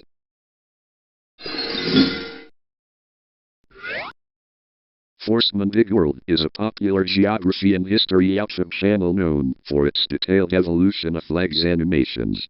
While the channel covers vast historical spans, often dating back to 100,000 BC or 3000 BC, its modern-day timelines for 2022 to 2026 typically focus on the following themes. Flag changes, 2022-2024. Honduras, 2022, reverted its flag's blue color from navy to a brighter turquoise. Utah, USA, 2024, officially adopted a new state flag featuring a beehive and a mountain silhouette. Myanmar, ongoing, displays of the National Unity Government, NUG, flag alongside the official state flag in specific contexts. And on 2025-2026, population rankings, recent videos like Evolution of European Most Populated Countries, 3000 BC 2026, use data projections to show shifts in national populations through 2026. Projections. Forceman Big World often includes future or end of history segments where they project current political trends into 2026 and beyond. See you in JGR's other series timeline that I had to go through. Tell me timeline. Where the stuff has come from the past to current.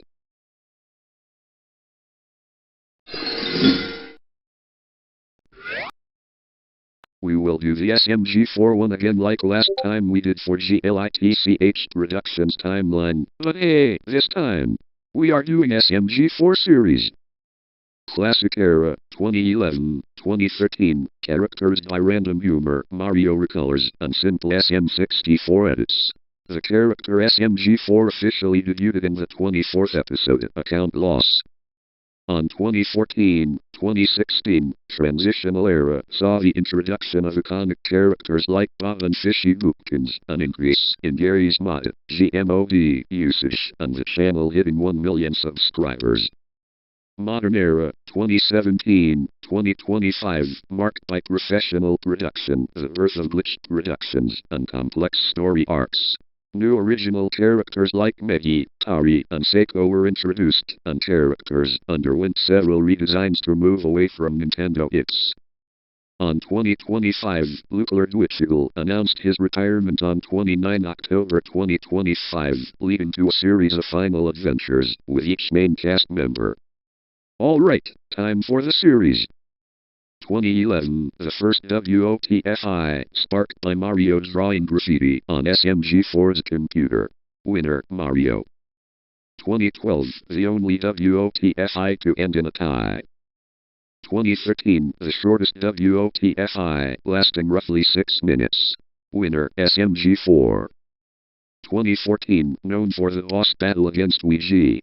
Winner, Mario. 2015, introduced the first ever WOTFI rap battle. Winner, SMG4.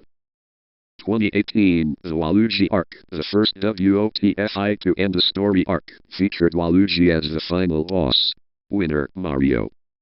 2020, the Yautja arc, the first team-based WOTFI, SMG4 crew vs NT-Cast, and the first, with a fully original music score. Winner, SMG4 crew. 2021, the Genesis arc, featured a battle against Niles, possessing Axel. Winner, SMG4 crew. 2022, the lawsuit arc, used a court case format overseen by Judge Kirby to decide the channel's fate. Winner, SMG4 crew. 2023, SMG3 and SMG4 infiltrated Marty's casino to retrieve SMG3's Sasai notebook. Winner, SMG3 and SMG4. 2024, the Puzzlevision Saga challenges were presented as carnival minigames in Puzzle Park hosted by Mr. Puzzles. Winner, Mario and SMG4. On 2025, the ultimate WOTFI, known as War of the Fat Italians, released on 25 October 2025. This final installment was time travel themed. Mr. Puzzles attempted to rewrite history using the Yautja remote, forcing the crew to revisit moments from the past 14 years. It featured no community involvement and served as a massive tribute to the show's history. Winner, SMG4 crew and Mr. Puzzles. 2012 Sin Modnar 1 and 2. The series premiered in June 2012 for 1,000 subscribers. Sin Modnar 2 served as the 100th video special. 2013 Sin Modnar 3.6, a rapid expansion phase, with 4 releases, including the New Year's edition, Sin Modnar 6. 2014 Sin Modnar 6.649 included the TOAST edition and the highly rated time travel edition, Sin Modnar 9.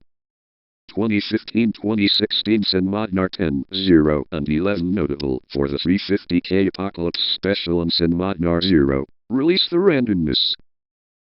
2016, Sin Modnar Deluxe, a massive special, released on 1 October 2016 to celebrate reaching 1 million subscribers.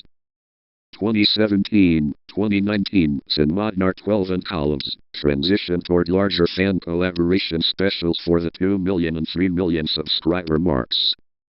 2020-2023 Modern Theme Specials featured the 3.8 million sub-special and genre-specific parodies like Mario Games Be Like and Weird Mario Games Be Like. On December 2025, Sinmadnar Grand Finale, the official series finale for the miniseries aired on 6 December 2025, serving as a last adventure for many side characters before the show's total end. 2013, The Beginning. The series officially launched on 8 December 2013 with the episode Mario's Guide to Defeating Bowser. It established a recurring guide format that defined the early years. 2014, Experimental Phase. This year saw some of the most famous standalone episodes, including Mario's Rock Paper Scissors and Mario's Challenge. The humor was peak retarded 64 fast-paced, loud, and heavily reliant on Super Mario 64 face stretching. 2015, The Boom. This was the most prolific year for R64. Classics like Mario's High School Days and Mario's Boat Trip were released. It also featured the first R64, Freddy's Spaghetteria, which capitalized on the Five Nights at Freddy's craze and remains one of the channel's most viewed videos. 2016, Integration. The line between main episodes and R64 began to blur. Episodes like the Mario documentary and Cooking with Mario and Bowser added more variety to the format, moving beyond just guides. 2017, The Transition. This year marked the final phase of the original R64 branding. As Meggy was introduced in the main series, June 2017, the focus shifted toward modern SMG4. The last video officially categorized under the old, retarded 64 playlist before the series was largely absorbed into the main channel style was released late in the year. 2014, The Debut. The series premiered on 26 July 2014 with Guards and Retards, the Swagmaster adventure. It established the dynamic between the serious, frustrated Chris and the incredibly stupid, nonsensical Swagmaster. 2015, Expansion. This was the series' most active year. Iconic episodes like Pointy Things and The Prison Break were released, often featuring the duo getting into trouble with the law or trying to handle simple tasks that escalated into chaos. 2016, Golden Age, GMR, became a staple of the channel. Episodes like The Grand Heist and The Social Network parodied movies and trends. During this time, Swagmaster's sexy persona and nonsensical logic became a fan favorite meme. 2017, Integration. Chris and Swagmaster began appearing more frequently in the main SMG4 episodes, often as the incompetent police force. This shifted them from being spin-off stars to core cast members of the main show. 2018, the final season. The official GMR branding was phased out this year. The last video under the Guards and Retards title, Guards and Retards, The Demon Next Door, was released on 28 July 2018. 2014, series premiere. The series officially kicked off on 15 February 2014 with Wacky Wario Brothers Money Problems. It established the central theme, Wario dragging Waluigi into dangerous or absurd situations to make a quick buck. 2015, peak activity. This was the busiest year for the duo. Several fan-favorite episodes were released, including The Wacky Wario Brothers, The Minecraft Treasure, a parody of the Minecraft hype. The Wacky Wario Brothers, Greed Control, where Wario's obsession with money literally takes over his life. 2016, The Conclusion. The series saw a decline in frequency as Luke focused more on Sinmadnar and the developing retarded 64 series. The final official installment, The Wacky Wario Brothers, Millionaire Showdown, aired on 27 August 2016. 2014, The Debut. The series officially began on 11 October 2014 with Sonic the Hedgehog, The Mystery of the Missing Shoes. It introduced a Sonic who was obsessed with speed but incredibly clumsy and unintelligent. 2015, The Expansion. This was the series' most active period, featuring crossover parodies and the introduction of other Derp Sega characters. Key episodes included Sonic the Hedgehog, Sonic's Boom, a parody of the Sonic Boom TV show and game. Sonic the Hedgehog, The Eggman Empire, focused on a similarly incompetent Dr. Eggman. 2016, The Conclusion. As the channel shifted focus towards the SMG forecast and more elaborate Gary's Mod storytelling, the series was phased out. The final official installment, Sonic the Hedgehog, Evil Sonic, was released on 4 June 2016. On 2015 episode named Grand Theft Mario, the very first episode uniquely filmed mostly within GTA 5. On 2016 episode named Undertale, Five Nights at Freddy's established the format of using GMOD and SM64 assets over other game environments. On 2017 episode named Splatoon, Cuphead, the Splatoon episode introduced Meggy Splitzer, who became a core cast member.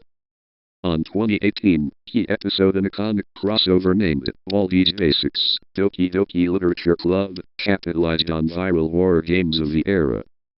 On 2019, key episode an iconic crossover named Portal Minecraft, often tied to wider channel trends, introduced high-quality GMOD animation.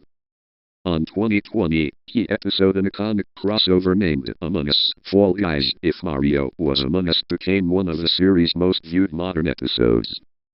Alright, enough of saying the key episode and crossover titles.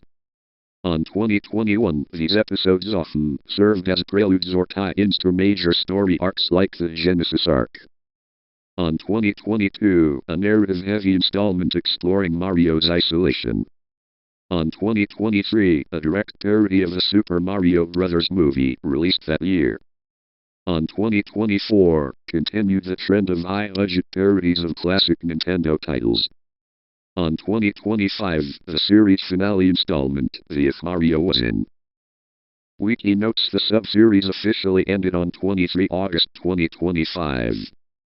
2017, the transition, following the end of the original, retarded 64 branding, episodes like Stupid Mario Odyssey and Stupid Mario Kart launched the series. These episodes focused on Mario ruining the plots of popular Nintendo Switch titles. 2018-2019, the viral era, the series, expanded to parody massive internet trends outside of Nintendo. 2018, Stupid Mario Sports Mix and Stupid Mario Tennis Aces. 2019, Stupid Mario Maker and the iconic The Mario Cafe, which leaned into the job simulator style of comedy. 2020-2021, the GMOD evolution. As animation quality improved, the series began using more custom Garry's Mod, GMOD, assets. 2020, Stupid Mario Arcade and Stupid Mario 3D World. 2021, the series was partially absorbed into the weekly Mario Does Things format, focusing on reactions and top 10 lists, but standalone Stupid Mario adventures continued. 2022-2024, the modern arc integration. While still comedic, these episodes occasionally provided world building for the larger story arcs. 2022, Stupid Mario Strikers. 2023, the Stupid Mario movie served as a major parody of the actual Super Mario Bros. Movie. 2024, Stupid Mario Party Jamboree, poking fun at the latest game mechanics.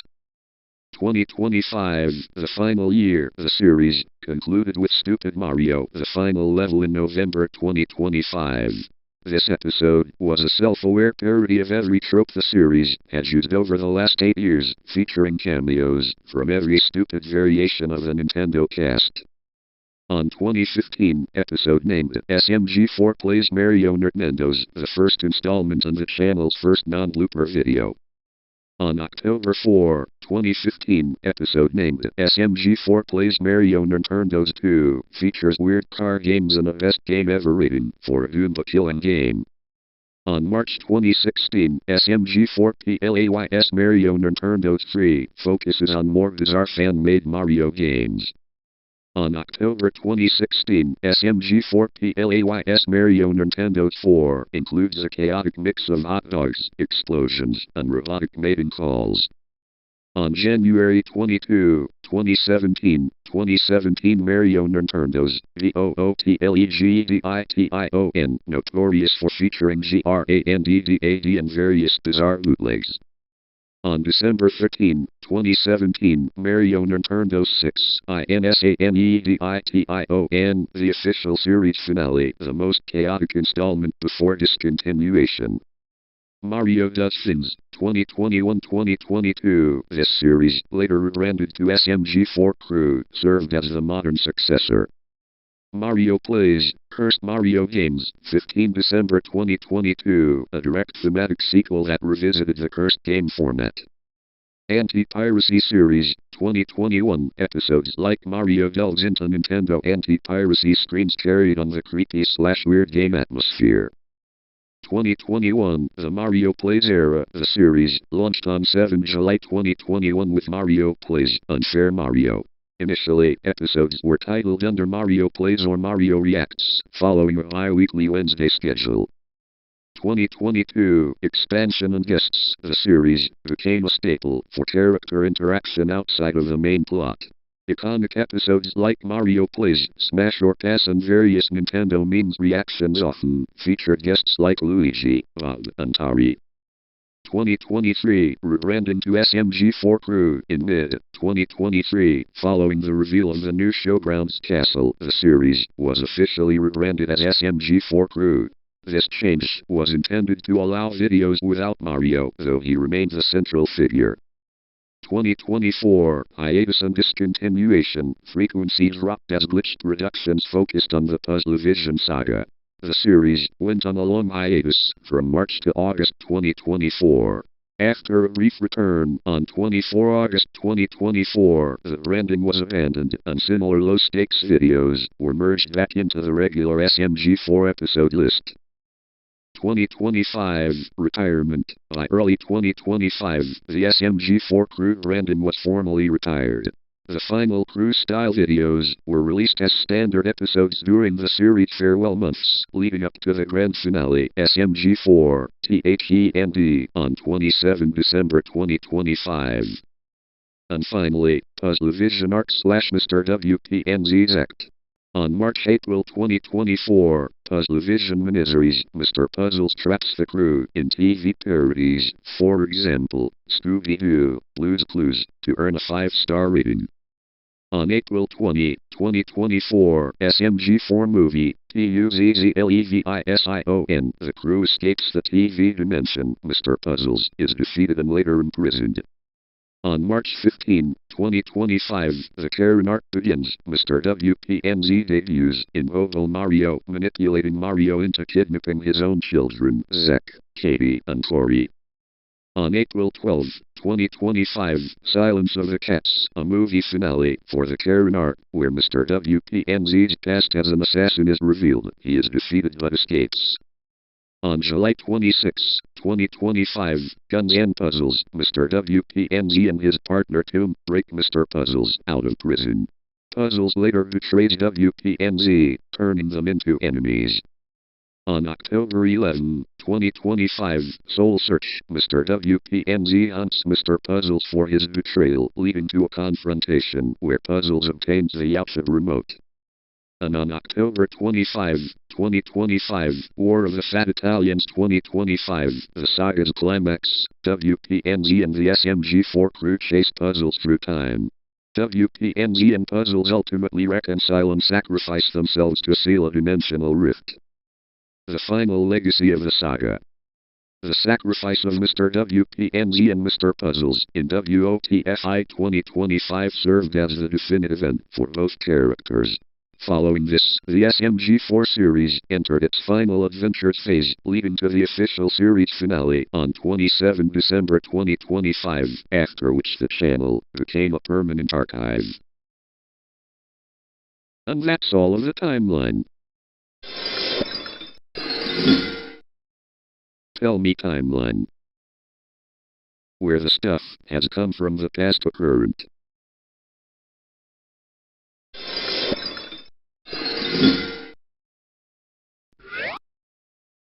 Back in 2017, after watching the SOD videos, Jaden is planning to make the SOD videos on 2018, but on real machines he had. On 2018, he made a first BSOD video, the name is Windows 10 BSOD, on a HP Pavilion DV2. Then, he made another one, named It's Raining Tacos, has BSOD. Third one is NZSL, What I Am has BSOD, on Windows 10 build 1607. Fourth one is SpongeBob Crying, has BSOD. During that year, he started to make more VSOD videos, including the OS, Windows 10, and Windows 7. No VSOD VM videos have been made since he first started making those in the series. On late 2020, he started making VSOD videos again, but this time it includes HFTD videos on a VM and VSOD on an only real machine. On 2021, he made more VSOD VM videos than real machine ones. Until mid or late 2021, he made more VSOD videos on real machines he had. On 2022, while JGR has a desktop computer named HTZ400 Workstation, he first started making a VSOD video about it. Because of that, Timmy controlled JGR's main computer on any disk to do Timmy's video as VSOD. To be honest, it was on Windows 10 before it was on Windows 11. On April 2022, he started making more VSOD videos on a desktop PC and also made a first VSOD video on a Lenovo ThinkPad X61. During those years, from 2022 and 2023, he made lots of VSOD videos. Until August 2023, he made the second final VSOD video, just to move on. Back in 2024, he is back to make more VSOD content. On November 2024, he is back making my video as VSOD parts from 93 to 100. On 2025, he has been making VSOD videos, over 10 of them, I guess. On August 2025, he made a first VSOD video on his new main laptop. The name is ASUSTUF Gaming F16. Before Windows 11 VSOD changes, which includes the slow motion remake. On his second alt channel, he started making and uploading VSOD videos again, replacing the old ones, which is on late 2025. And on 2026, he started uploading more VSOD content on his second alt channel. OS includes Windows 11, Mini 10, Tiny 10, Mini 10 Atlas, and Mini 8.1, and don't forget before 2026, Tiny 7. On 2022, he made the first part of Miniature Elmo dancing to the music. The first part is while Visa by Venga Boys song was playing. During that year, he made more parts. On 2023, he stopped doing those parts just to move on. But on 2024, he is back making more parts for Miniature Elmo dancing to the music content. And on 2025, he made the final part of Miniature Elmo dancing to the music. The part 100 is the final part. On 2021, JGR made his first rent video within the Viant style terms, like for example, more like. On 2022, after his previous channel was deleted, he made his rents again on the current channel. During those years, he made rents from 2022 and 2023. On 2023, JGR finally stopped using Viant-styled rent terms. Because of that, he thinks that those terms are getting overused and old nowadays. On 2024, he made more rent videos. And on 2025, he made the final rent video before moving on. On 2021, JGR started making Magic Desktop Skits content with episodes, but the name is MSAgent Desktop Skits, the original one that JGR used to make from 2021. On 2022, those series was removed due to the previous account deletion. On 2025, the series is back for a reboot. The name is JGR Magic Desktop Skits. On 2025-2026, he focused on making skits content, including different programs and same all apps. On 2022, JGR Commentary Series was created with a first episode. And on 2023, JGR finally stopped making those content and the final episode of his commentary series, and now focusing on making different content instead of attacking users. On 2022, Fake Elmo Escapes the Cell and Goes Back to the Jail series was created with the first part. Fake Elmo plushie appeared all the time, used to be that in 2022, by the way. On October 2022, the part 100 is the first final part until 2 years later. That ended up JGR stopped making that type of the content he is making. Until that, in January 2024, he is back at making more content of these. But on part 100, Fake Elmo plushie already started to have his body pieces broken up. Sometimes the parts will include animations. Mostly the parts will be recorded on a device using the camera app. During that year, he made more parts of Fake Elmo escaping the prison. On 2024-2026, he continued to focus on making parts of FEETCAGVTTJ content. On 2022, he made the first video of Fake Elmo vs. Mask. The first part that includes Jaden's brother, Logan. And yes, of course, Fake Elmo and other Elmo plushies.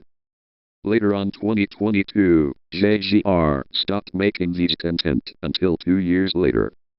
On 2024, he is back for making more parts of Fake Elmo vs. Mask. But a standalone one with plushies in the room. Because of that, JGR has been role-playing plushies in many videos. On 2024-2026, he continued to focus on making those content like Fake Elmo getting the mess out of his face. On 2023, he started to make a first animation part of Fake Elmo Wants McDonald's, the first name of the series. Later on February 2023, the series has been renamed to Fake Elmo Wants Some Taquitos, but he doesn't get it. On December 2023, after a long break from making parts, he is back for more. Includes Part 8, 9, and 10, first season ends. On Season 2, includes Fake Elmo clones in the second one. Until end of Season 2, now it's back to Fake Elmo all the time. From Season 3, he went to McDonald's, he thinks that he has a bypass. But failed. On 2025, throughout the series, Fake Elmo started to have a fight with multi-language people in the restaurant, causing problems, etc. As of 2026, JGR continued to focus on making those content. On 2023, he made JGR's MSAgent Big Brother. The first season includes heroes and villains. Later on 2023, he stopped making those content for a break.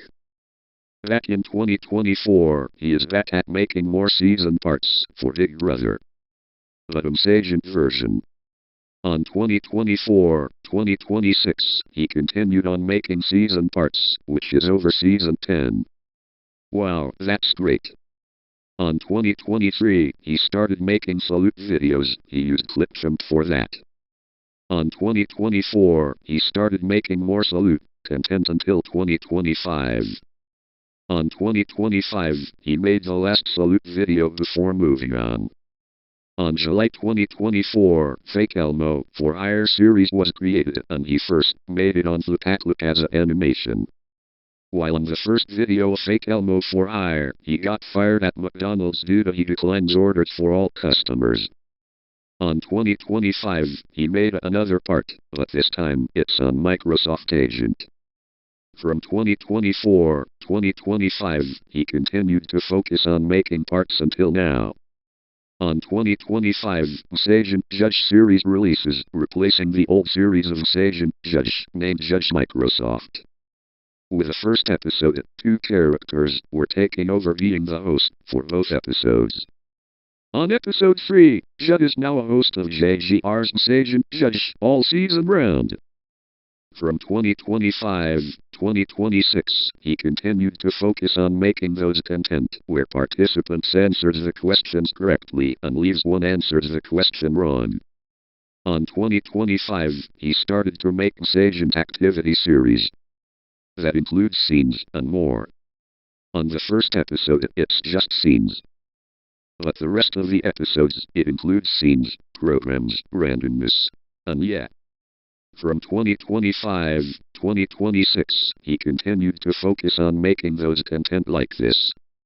On 2025, JGR started to make one of his MSAgent Plays series. The first one is MSAgent Plays Puyo Puyo Games.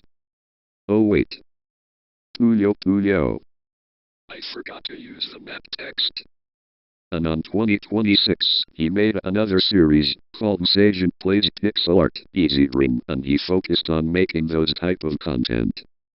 On 2025, JGR made MSAgent Elimination series named MSAgent Character Elimination. Yep, you heard right. On the first series, there is no UFE voting scenes. The elimination scenes are at the end of the episodes, like in Anime Insanity Season 3, by Animation Epic and Object Lockout by Wuholo. But until Season 2, since Season 2, the UFE voting scenes has now been included, and the elimination time scenes will be moved to every next episodes, like BFDI and Sunixon 08's MSAgent Character Elimination. And on 2026, he continued to focus on making those episodes include Season 3 and Season 4. On 2025, he made a series named JGR Battle. The series was made on Flipakloop, including videos have been made on Flipakloop, having the videos edited on YouTube Create with a JGR Battle intro. From 2025 and 2026, he focused on making lots of videos for JGR Battle series. And finally, MSAgent Spelling Bee. Things that you didn't know or may know yet. The first episode of that series, the style is way similar to MSAgent Judge, but MSAgent Judge reference, but one participant spells the word wrong. From the second episode now, the style was changed, and the style will now be like Gonimate Spelling Bee series. But the MSAgent character placements and the color background. From 2026, he will be focusing on making those content. Am I finished? If I am, well, guess what? And that's all of the timeline.